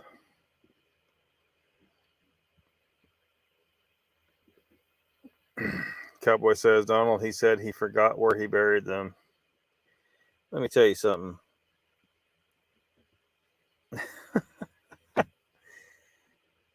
If I bury anything even half as big as a Sasquatch, I'm going to remember where the fuck that was. Like, I'm never going to forget that. I'm going to remember where I dug a big fucking hole and buried something.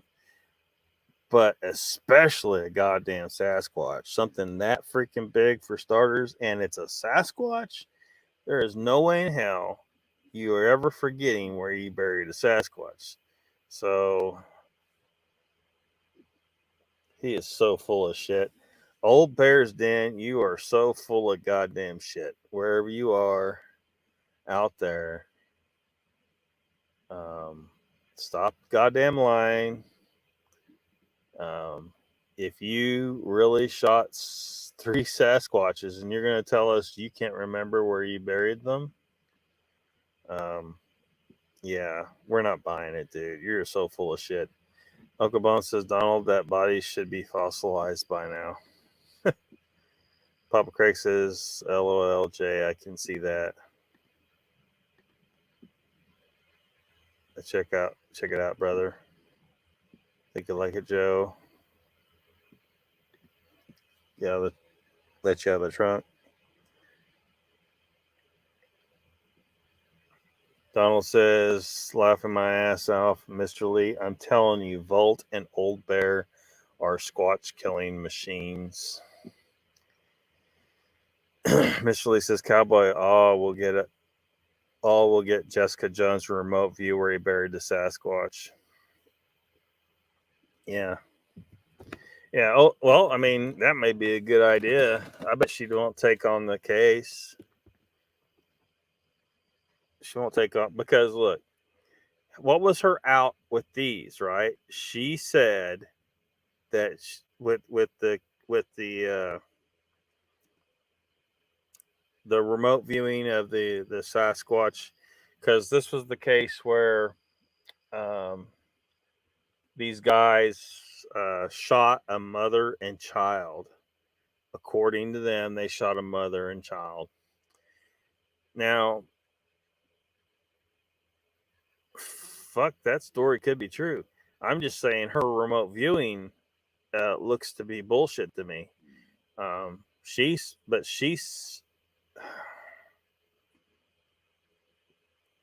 she says that it did happen, but the government made them show them where the bodies were and dug them up, so the bodies aren't there anymore. So see, she can't get caught, right? Because she now has an excuse for why there are no bodies to be found. But could she tell us the location though? Like, I guess that'd be a way to catch her. Say, look, if there were Sasquatch dug up, we should be able to go to that location with some professionals and figure out if the site has ever been disturbed in such a way to bury a big body or two big bodies, and maybe find some DNA. There might be some residual DNA. There might be some hair, something. But I'm gonna bet she can't even show us that. She can tell us all these other very specific things, but she can't really tell us anything of any use. It's because she's making it the fuck up. So, I mean, the challenge is still there. Remote view the object I indicated, or we've exposed you. You're full of shit. You're not a remote viewer. Uncle Bone says, Jay Fritz, just think people pay for that kind of treatment.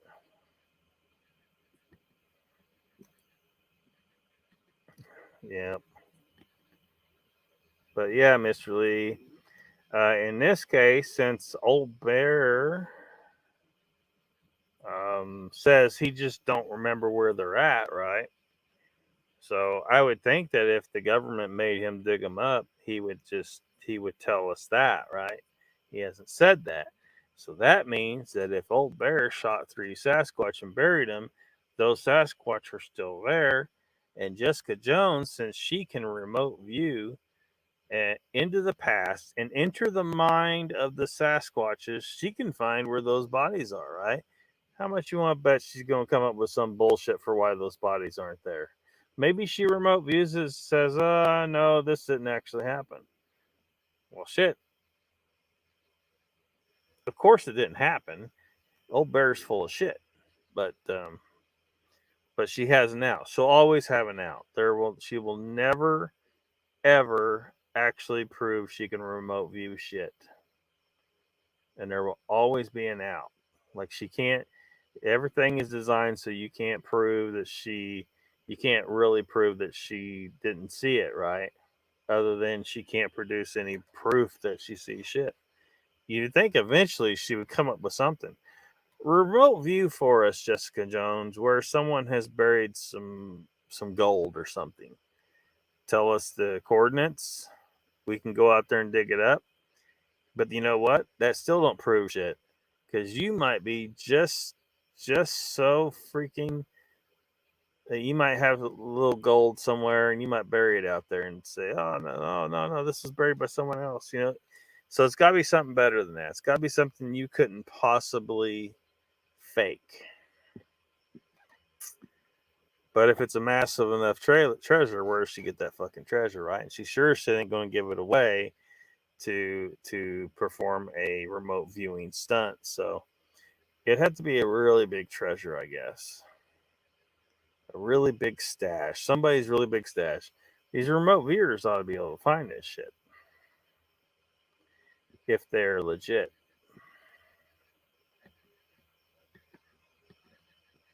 Kind of enjoying it. Papa Craig says, Donald, don't forget the weasel hanging out with Old Bear. He calls himself KG.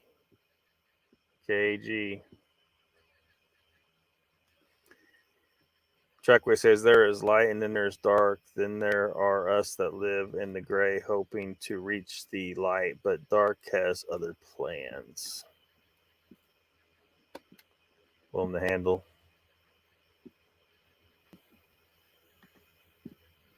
Appreciate you. says Joe. Sasquatch Cowboy.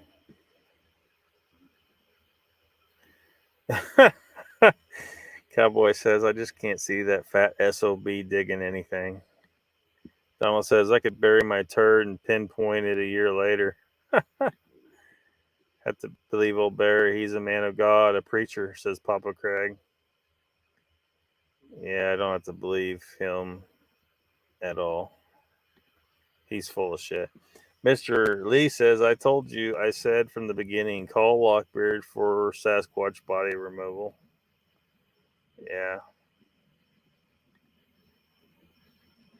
Danny says, Joe, check out the video on the Daily Dan blog. I found a hair sample.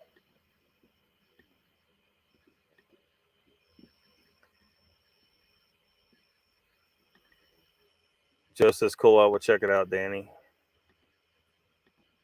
In the video, I asked Joe, what the fuck? Oh, shit. The damn June bugs. The damn June bugs have started flying. You're a little late, assholes. It's July. Don't fly at me either. Smartphone soon. I'd understand the emoji stuff. Cowboy says, on Manimal Research, he said he only had 6 encounters. Then 6 months later at the Squatch Out, he said he's had 35 encounters. What the fuck? Yeah. Well, like a lot of liars, they can't keep their lies straight. They get kind of a high off of doing it, off of lying, and so the only way to get the next high a better high is to make the story more fantastic. But the problem is eventually people figure out you're freaking lying. Donald says she should be able to remote view what the government did with the remains and where they are. She should be able to. Mr. Lee says, Lockbeard has 27 watching, 27 likes. Fuck yeah. Thank you, Mr. Lee. Batman says, old Bear might just be old. Yeah, he's old, all right. Donald says, the Squash Cowboy, he needs to get out of the woods and do what he said he was going to do.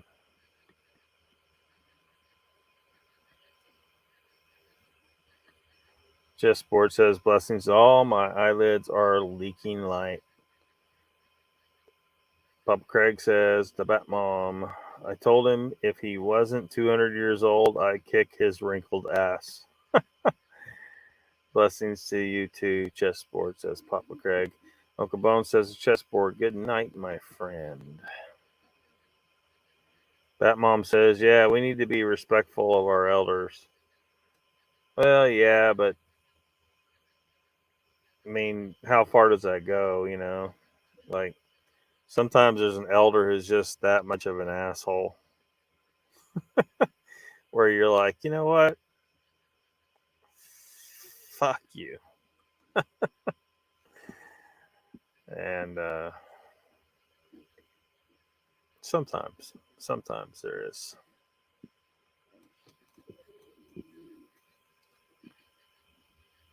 So yeah,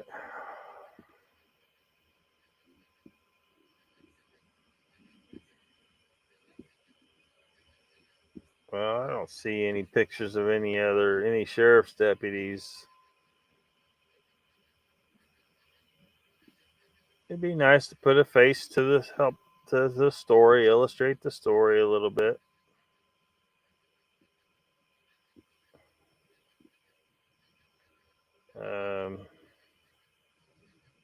See the command staff. Those names don't match. What was the name? Forget the name he said earlier.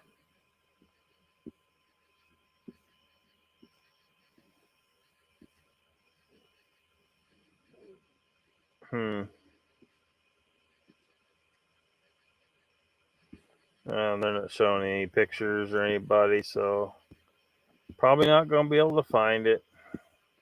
It's a goddamn secret.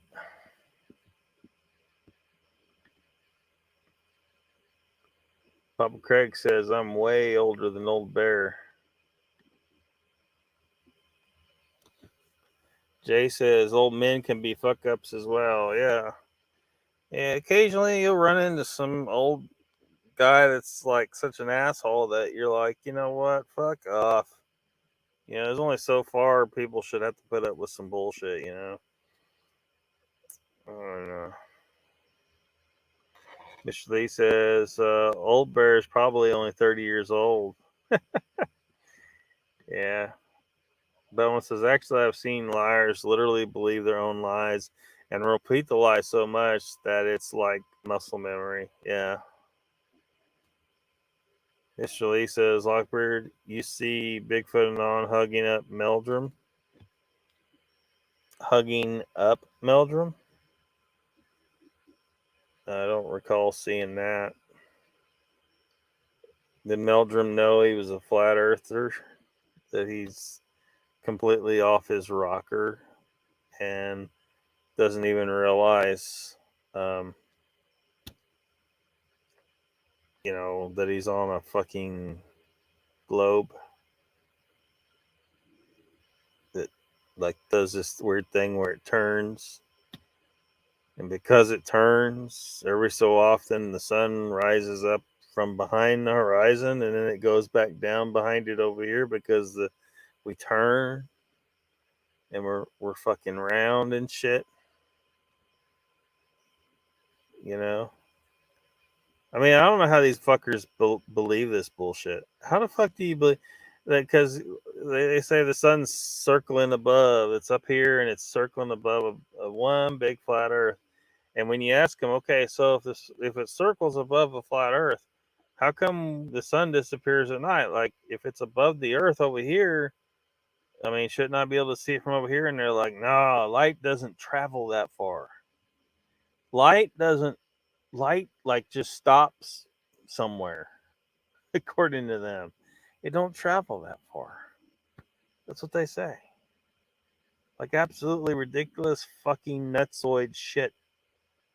Um, you know, you got stars, you know, billions of miles away, and their light gets here, but somehow the sun, you know, because they say it's only like what 3,000 miles above the Earth, so it's circling above and gets over here though. That light, it should be it's line of sight, but you can't see it. Now I saw it go down behind the horizon, but they say that's a some kind of optical illusion or something. They say it doesn't actually go behind the horizon. It just looks like it goes behind the horizon. Get the fuck out of here. Jesus Christ. It's so fucking nuts. How the fuck are there flat earthers? I don't how much aspartame did these fuckers drink? Papa Craig says, "Hello, Mr. J. You're older than me, so you're older than the dirt under the dirt." Uncle Bone says, "About mom on my mom's side, we put old folks on the ice pack." Bon voyage. Joy says, "You got that, Papa? You youngster." Papa Craig says, "Uncle Bones, it was quicker, easier death than starving to death, huh?" Mr. Lee says, "I wouldn't mind a hug from Meldrum right now. Just saying, I don't want anybody fucking touching me, Meldrum or otherwise. But he needs to keep doing what he's doing. Hopefully, he's keeping it legit. Hopefully, he hasn't fooled himself thinking that some tracks that he's collected are real when they're actually not." Donald says, "And you call me sensitive, Mr. Lee? We're so sensitive." Joe says, "Damn it, the proof is in cats. If the earth was flat, they would have pushed everything off the edge by now. How many times do we have to explain this?" Yeah. Yeah. Well, I just can't believe it. I mean, I keep seeing people talking about this around the interwebs, and it's ridiculous. And I stand by this statement. That it is an indisputable fact that if a flat earther pollutes the mind of a child with flat earth ideology, that is child abuse. That is sabotage of that child's proper scientific education. You could possibly have destroyed the potential of that child becoming a great scientist one day. So, flat earthers, you keep your fucking hands off of children. That's a goddamn fucking order. I mean, I don't care if you think I don't care what you think. I'm saying you keep your fucking hands, you keep away from the mind of a child. You pollute the mind of a child, that's goddamn child abuse. Let them grow up, and then if you want to try and convince them when they turn 18, then you go right ahead, I guess. But it's still a fucking crime. Still a fucking crime. Goddamn ridiculous, fucked up bullshit. Damn, it pisses me off. Wipe all the drool off my chair, says Jay to Mr. Lee. Papa Craig says, who the hell did the flat earthers say built the big dome that's holding our atmosphere in? No, they claim God created it. They claim that's the firmament. You know, it's supposed to be made of sapphire, and that's why it's blue, and just all kinds of ridiculous bullshit.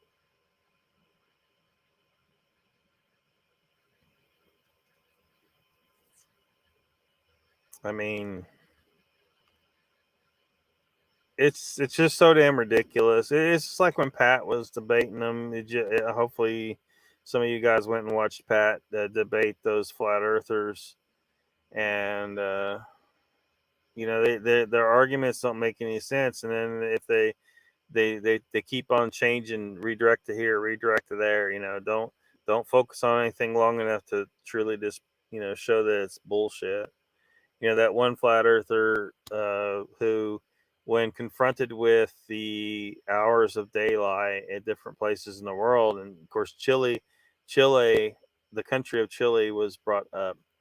Um, um, his response was, I've never been to Chile. I don't know there's a Chile. He denied the existence of the country of fucking Chile because the implications of the number of hours of daylight in Chile was a threat to his ridiculous concept of the earth being flat. I mean, these people couldn't science their way out of a goddamn paper bag. And, you know, and they're out there like fucking writing books and shit. I don't even know what the shit. Mr. Lee says, Jay Fritz, I'm leaving it as proof. Nasty boy, nasty ass, says Mr. Lee. Papa Craig says, geez, Jen, very astute thinking. Jen says, Jay, it's the Tom Cruise drool you need to worry about. Might eBay that chair for a big profit. Should burn it with fire. Mr. Lee says, let's face it, flat earthers aren't thinking right. Hell fucking no, they're not thinking right. I mean, some of them out there has got to be trolls. They're just lying. Some of them got to be lying. The rest of them are just people that are really, really gullible, or they think for some fucked up reason that the earth has to be flat to make the world work with their religious views for some damn reason.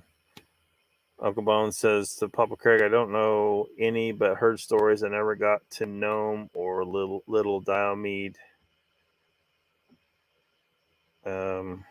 wherever that's at. I do have regrets. Cowboy says, Jay, it's not the drool you should be worrying about. He did say he had his lady friend over. Mr. Lee says, Jay, we could make millions. I get him to drool everywhere. Harsh up there. Jen says, hey, Mr. Lee, I pointed out I get a cut.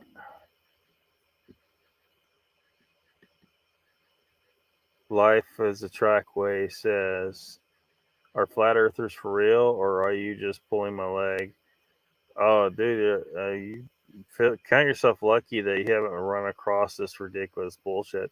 There is a whole fucking thing, man. It's a whole damn thing. There are people out there that are convinced that the earth is actually flat and that NASA is a conspiracy to cover up this fact. That somehow a million people, government and scientists, and is just are all conspiring together to cover up the fact that the earth is flat. And they say shit like the the UN symbol uses a projection map, a polar, from the north pole's in the center, and it projects out the globe onto a flat surface. So they they're saying that projection map is the literal actual map, and that's why the UN uses it. So Antarctica then ends up being this big circle, this ice wall. And some of them claim, now some of them think that that's where the dome, you'll come up to the dome. There's a dome. There's a fucking dome. There's a goddamn dome. And then but you're not allowed to go there. They said the government doesn't allow people to go to Antarctica, which is bullshit. You can go to Antarctica. It's just that, none of these assholes are ever going to actually go. I challenge you, assholes, all you flat earthers, get on a fucking boat. Any old dinghy would do. Try not to freeze and die or get attacked by a pack of rabid penguins. Now, other ones don't think that. They think that the Earth actually goes on and that there's many other continents out there that we're not allowed to know about for some fucking reason. The sun and the moon are actually 3,000, I think they say 3,000 miles above, according to them. Light only travels for so far. That is why when the sun they say the sun's doing this circle, right? So, and it only shows light over the area of the earth where it's at, according to them. And that, so when you ask them, okay, if the sun is always above a flat earth, I should be able to see it 24/7. And they say, no, light doesn't travel that far. This is what they fucking say. It's crazy. Jay says, Mr. Lee, clean the chair, leave the woman. Whoa, damn. Sloppy seconds. Mr. Lee, flat earthers aren't thinking, period, says Joe. Jen says, and that's why you're duct taped in the back seat. Donald says, Jay, the pups are going to freak when you get home. Grasshopper is a rectangular earther.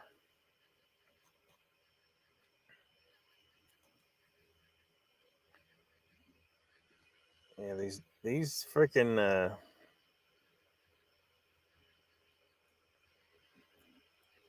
smile for the camera. There you go. There you go. They're everywhere. Get the fuck out of here.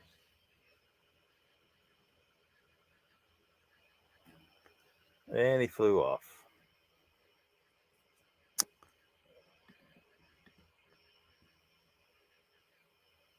Danny says flat earth is a fucking joke. Yep. Uncle Bone says, Papa Craig, you were close to gnome fishing. Yes, very harsh, but my ancestors thrived eating keto and seal oil. Jay says, hey, it's my chair. You peons dive for the change. Die for the change. Mr. Lee says, Lockbeard, I do believe Lazar, though, just saying. Well, I mean, Lazar doesn't, if he's telling the truth about what he witnessed, he doesn't actually know what he witnessed. So, you know, because he said like he read documents and the documents were saying that these, you know, some of these, at least some of these craft come from Zeta Reticuli or some bullshit. Okay, that's fine and all, except that's just the claims in the documents. And like it was discussed, is that this could have been misinformation. Like he doesn't really know where these craft come from or what the beings, nature of the beings were that were in the craft. Now, I've mentioned before what I think that, okay, if he's right and what people have claimed, at least if some of them are correct, that these small humanoid figures are real, these are not from another fucking planet. They are from here, and they are a branch of humans, possibly left over from that ancient civilization, right? And they've been laying low somewhere, staying mostly out of sight. Some of their technologies around the earth, the government managed to get a hold of it sometimes. Those different ships that Lazar said he saw, I mean, if they were really there, I mean, different ships could have been, you know, different. Just like we have multiple different types of jets or cars or boats or anything. Maybe it was like that, or maybe they were from different periods of time, because that civilization existed for a long time. The ancient civilization existed for a long time. So who knows? I mean, over how many thousands of years those craft could have spanned from their origin, right? So you know, everyone wants to think these are fucking aliens, but look, they're human shaped. They're basically a Chihuahua version of us. You know, compare a Chihuahua to a hound dog, right? That's the differences morphologically speaking, based on what little morphological information we can get from the descriptions, right? They're basically a humanoid, a human. You know, the chances of an alien showing up and looking that much like us, there are so many different body forms just in life on Earth. Just in life on Earth, there are so many different body forms. And these aliens are going to show up and basically look pretty much like a Chihuahua version of human? No, that is not a fucking alien. That thing is from here. I mean, for one, why the hell would they come here? You know, you got to have, that's a significant investment of time, uh, money, if they have money or resources. They're not going to, for the most part, unless it's really, really worth it. It's probably better not to waste time exploring the universe like that, and instead just establishing communication if you have the urge to reach out and touch someone, like humans seem to do. All alien species out there may not have that urge. Some of them may be like, look, you know, you just stay the fuck out of our backyard, and we're not, you know, we don't care to see your worthless planet.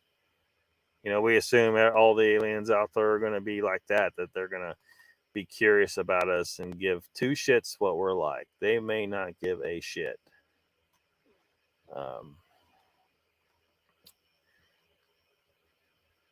and these aliens show up and they look just like us, pretty much.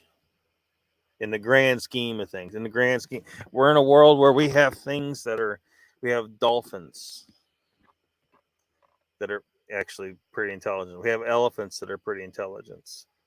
Um, but just looking at things that aren't intelligent, but they could evolve into intelligent life forms.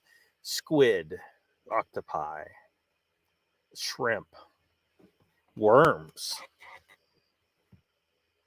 insects, fucking cows. Be like South Park, right? The aliens show up and they want to talk to the fucking cows. You're the wisest species on this planet. No, if those gray aliens are if they're legit, if it's really been seen, if those ships that Lazar was looking at, that all that shit's human technology and humans, a type of human, a race of humans. It's got to be. I mean, I can't say that for a fact, right? I can't say that for a fact, but it's got to be. Just based on the descriptions. If the sightings are real. Rabid penguins, yeah, rabid penguins. I'm sure they exist, right? Donald says, sounds like the Truman Show with these flurfs. Grass says, be worried about rabid narwhals. Yeah, you don't want to deal with those motherfuckers. Jen says, that's what the man said, rabid penguins. Yeah, go watch out for rabid penguins. Light travels, huh? Light only travels. Yeah, that's their excuse for why when the sun is over another part of the earth and it's day over there, for us, it's because it's on the other side of the planet. It's day on the other side of the planet when it's night on this side. But on a flat earth, the sun's going to be always above, and from our perspective, it's going to be visible, right? And they're like, no. The reason why you can't see the sun is because light doesn't travel that far.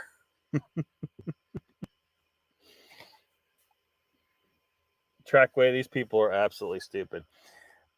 Papa says, yeah, Uncle Bones, they put the old people on the ice floes when they were dying. Old people with no teeth, etc., essentially die from starvation.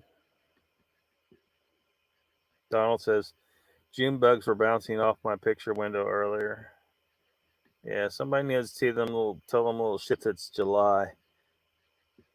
Trackway says, rabbit penguins. No, that's just Danny DeVito in a Batman movie. Yeah, that was freaking weird, wasn't it? Danny DeVito's penguin. Papa Craig says, we have almost no June bugs here. Used to have them for pets as a kid in southern Idaho. Uncle Bone says to Papa Craig, none of my family did that, but maybe others did. I think it's wives' tale.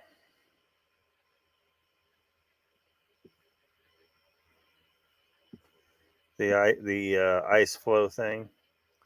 Joe says penguins are just chickens dressed in tuxedos. They're from dinosaurs, man.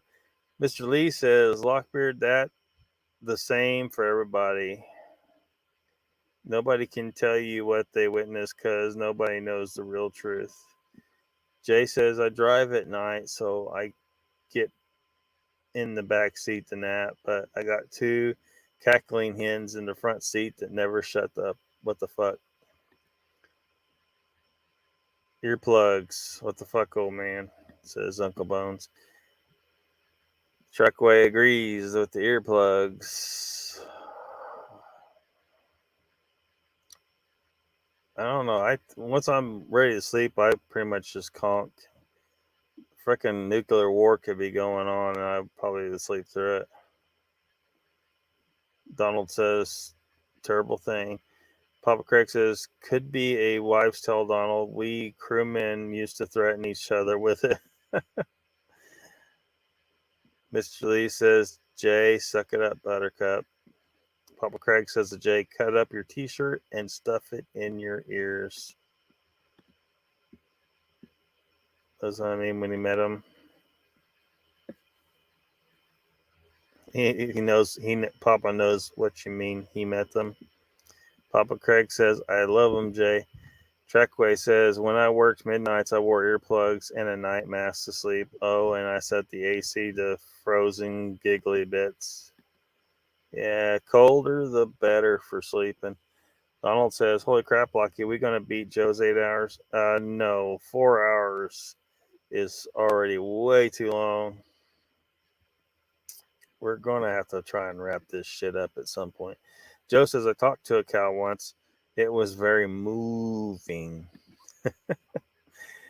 Trackway says, only way to sleep through the day. Jay says, uh, Judy backed the seat up on my boys a couple times already. Did you tell her to repeat it over and over? Jay said, or Life says to Jay, I bet riding in the trunk doesn't sound that bad now, does it?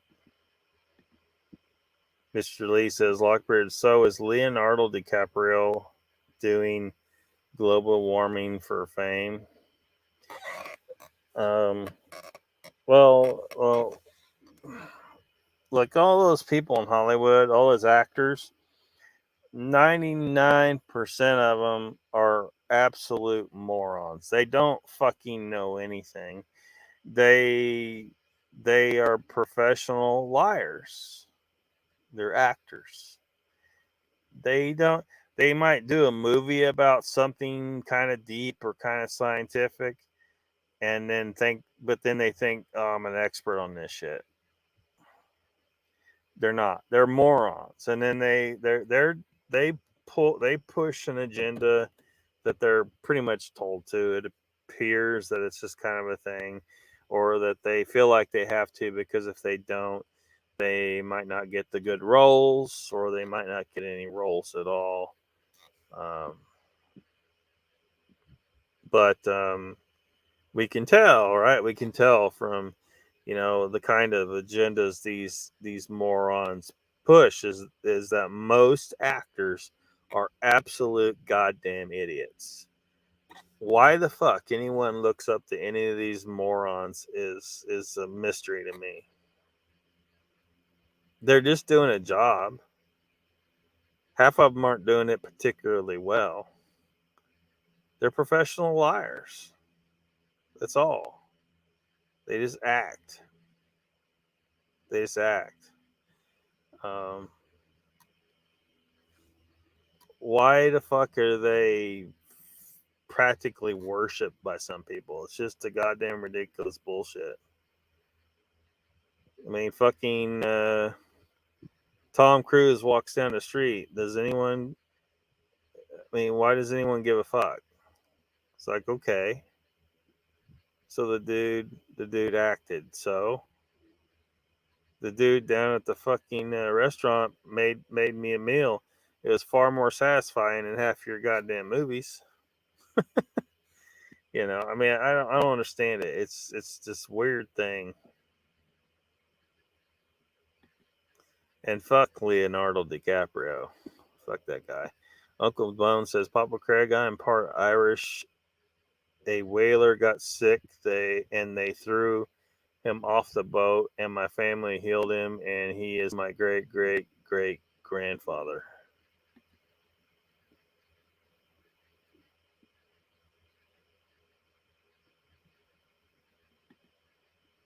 Like, did they throw him off at the dock, or they throw him in the ocean and you fished him out? What? That's kind of that sounds kind of brutal. Jay says, I was safer back there. Trackway says, yeah, I work tomorrow. Better say night all. We'll see you later, Trackway. Thanks for dropping by. Donald says, come on, people. Only 4 more hours of chat for Lock. I am not doing 8 hours, man. Joe can do some 8 hours if you want. See if maybe Joe will go live and he'll go into the next day. Or go into tomorrow.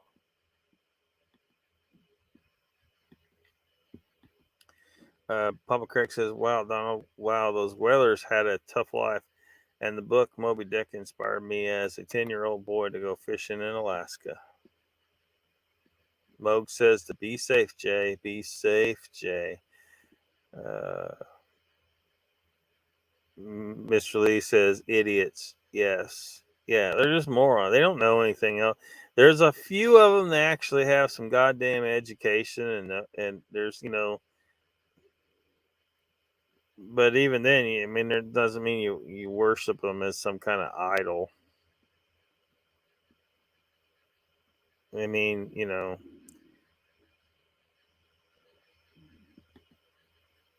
They're fakers. That's all they do. They're fakers. Donald says, safe travels, Jay. Joe says, yep, I'm going to go haunt my bed. Work tomorrow. See you all later. Have a good night. Thanks for coming by, Joe. We're probably going to wrap her up pretty quick ourselves here.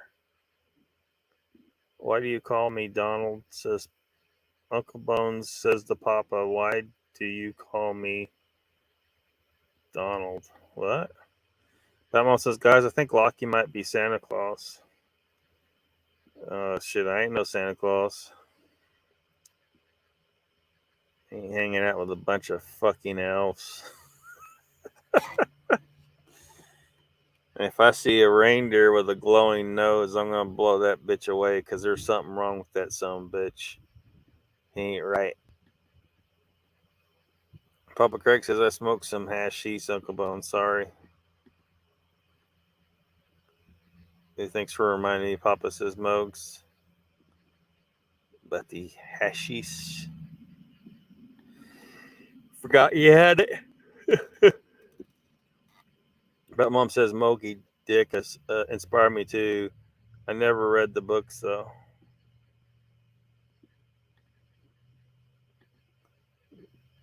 Mr. Lee says to Papa Craig, call me Ishmael.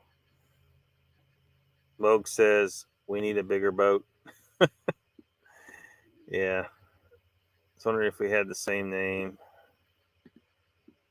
Papa Craig says, yes, Mr. Lee, they sure didn't get all the sperm whales. Bat Mom says that's what Santa would say. Yeah. Yeah. If you think so, I don't know how the fuck I'm Santa though.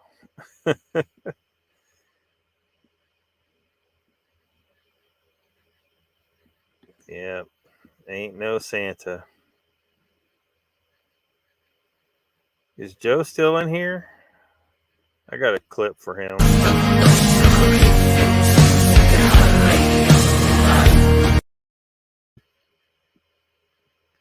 Yep. That's for Joe. Uncle Bones says Donald Fuller Papa smoking the hash.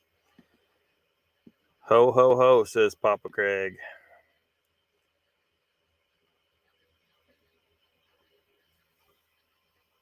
Yeah. Cocaine's a hell of a drug.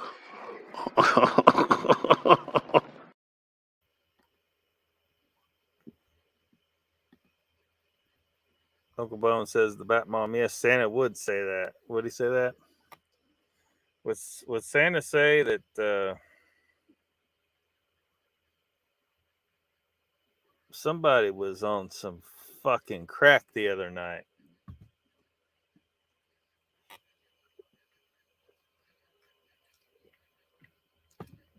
Absolutely.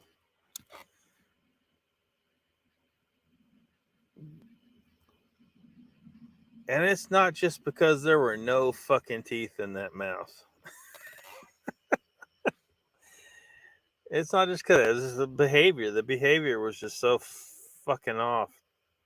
That person it was like they were not even, they were on a totally different show talking and were not really in the conversation that was going on there, and became a total disruption in the process. Mr. Lee says, Lockbeard, what are bees saying? What do you mean, what are bees saying? Cowboy says, what about the Saddle Tramp guy? I don't know. Saddle Tramp disappeared when you show up, so, and we were thinking Saddle Tramp was you, so yeah.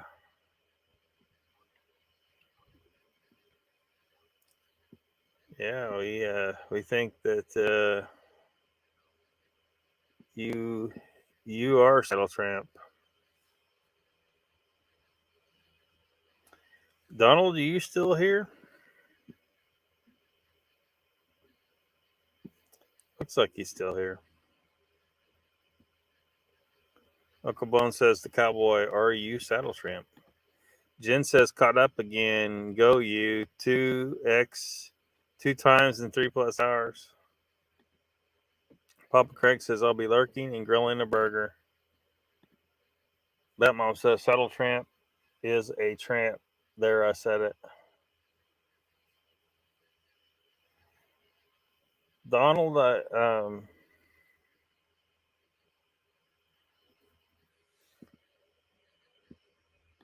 wasn't that you, cowboy?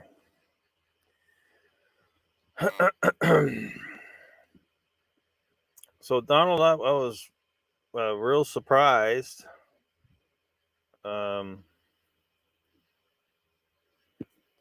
With what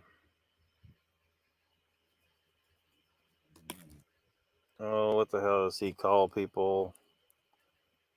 Hot Pocket Man. I was real surprised with Hot Pocket Man. Don Fuller says, Papa, time to knock that high down. Uncle Bone says, Batmom, you told him. 100. That was your CB handle? Donald says, I'm here and not a saddle tramp. Donald, Hot Pocket Man's video where he mentioned you and me. Did you notice he didn't make one death threat? He didn't make one death threat. He's learning. He really is my child. And he will eventually be raised upright. I just couldn't believe it. He didn't I don't recall him making one violent threat. So yeah, he's coming along. He's learning from his father. I'm his father. He comes to me for advices.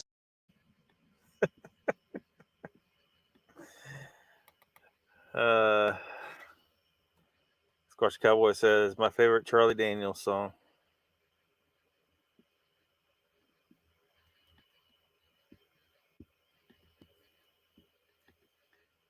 Donald says, yeah, I think he's learning. Yeah, I mean, it was really surprising. I think he may have actually listened about that shit. Can't be fucking making death threats on goddamn YouTube, man. You can't be doing that. Let alone the ridiculous claims. How many rounds they put in that dog, man? He said he put 400 plus rounds in a dog, man, and the bullets just fell off of him. Mr. Lee says, Lockbeard, so have we established Vault line, Jessica Jones line, DDoS line, and Dark Waters line? Oh, and Old Bear 2 line. Yeah, there's a lot of fucking liars in this whole thing. A lot of fucking liars. A lot of liars. A lot of liars. I mean, what are you going to do? What are you going to do? Mr. Lee says, oh, and the other fella. Which other fella? There's a lot of them. You got Porcupine Man. You got Christopher Noel. That's a porcupine. It's in that fucking tree. I could walk up to the tree and get a closer look and see that there is a porcupine in the fucking tree. Or I could just put this video up and claim it's a baby Sasquatch. Yeah, that's what I'll do. That's what I'll do. I'm Christopher Noel. Uncle Bone says to the cowboy, I used to take people on trail rides in South Dakota.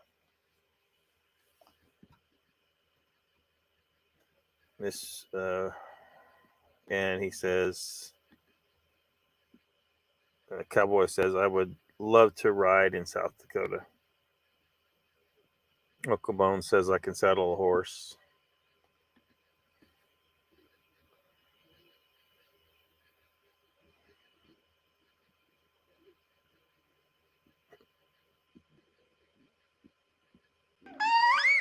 Yeah, now turn around and lay an egg on the glass.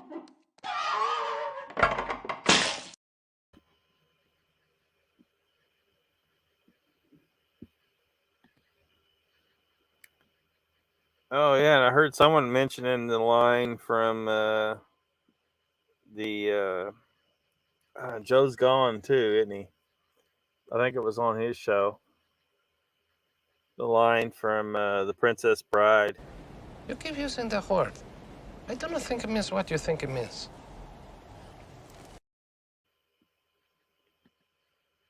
Donald says, I laughed the day Carrie said it was a porcupine. Yeah. It says it's a fucking porcupine. How many videos did he make? Noel made doubling down. Like Noel, you look, when people are coming at you, the best thing you could do is just ignore. Every time you made another video, you just were digging that hole deeper, dude. You were just digging that hole deeper. And everyone at the end of the day knows it's a fucking porcupine. And you look like more of a douchebag than you did before. Autistic fucking Bigfoot nonsense. Fuck. They're autistic. You know, they've been diagnosed autistic by some brilliant fucks out there. The autistic Bigfoot. The fuck. No reason to think that. There's absolutely nothing that can be used to draw that conclusion. But they did. This question cowboy says, Old Fart said that Carrie and I were trying to destroy him. You thought about Old Bear's Den? Old Bear's Den. Fuck, you're old.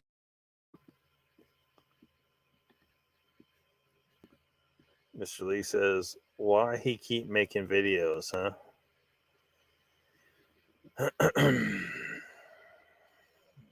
Some people will do that. He was trying to defend his position on the matter. He was doubling down. He'd come up with some bullshit, and people weren't buying his bullshit, so he was trying to make buy his bullshit.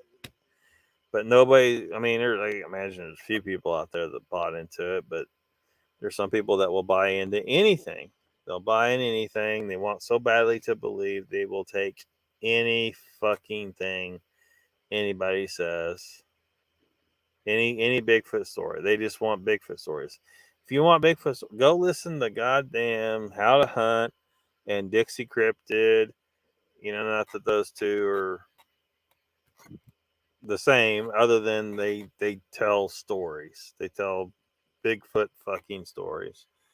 If that's all you want. But you're never, ever, ever gonna find any kind of fucking truth from that shit. You're gonna hear a bunch of stories, and the vast majority of them are gonna be total bullshit.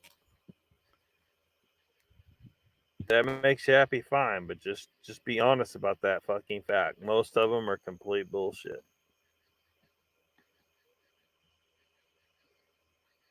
Hill Dog goes horse from South Dakota. Papa Craig says, Mr. Lee, he and KG may be delusional, you think?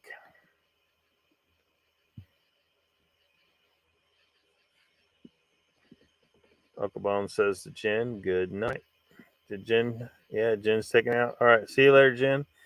I'm seriously got to wrap this up. I'm tired. This is way too long. Really, what I should do is like cut off Phenomena at 2 hours, like it's supposed to be. And then maybe if we're gonna do more, like do a random live or something immediately afterwards and have it 2 separate things. Because 4.5 hours, too fucking long.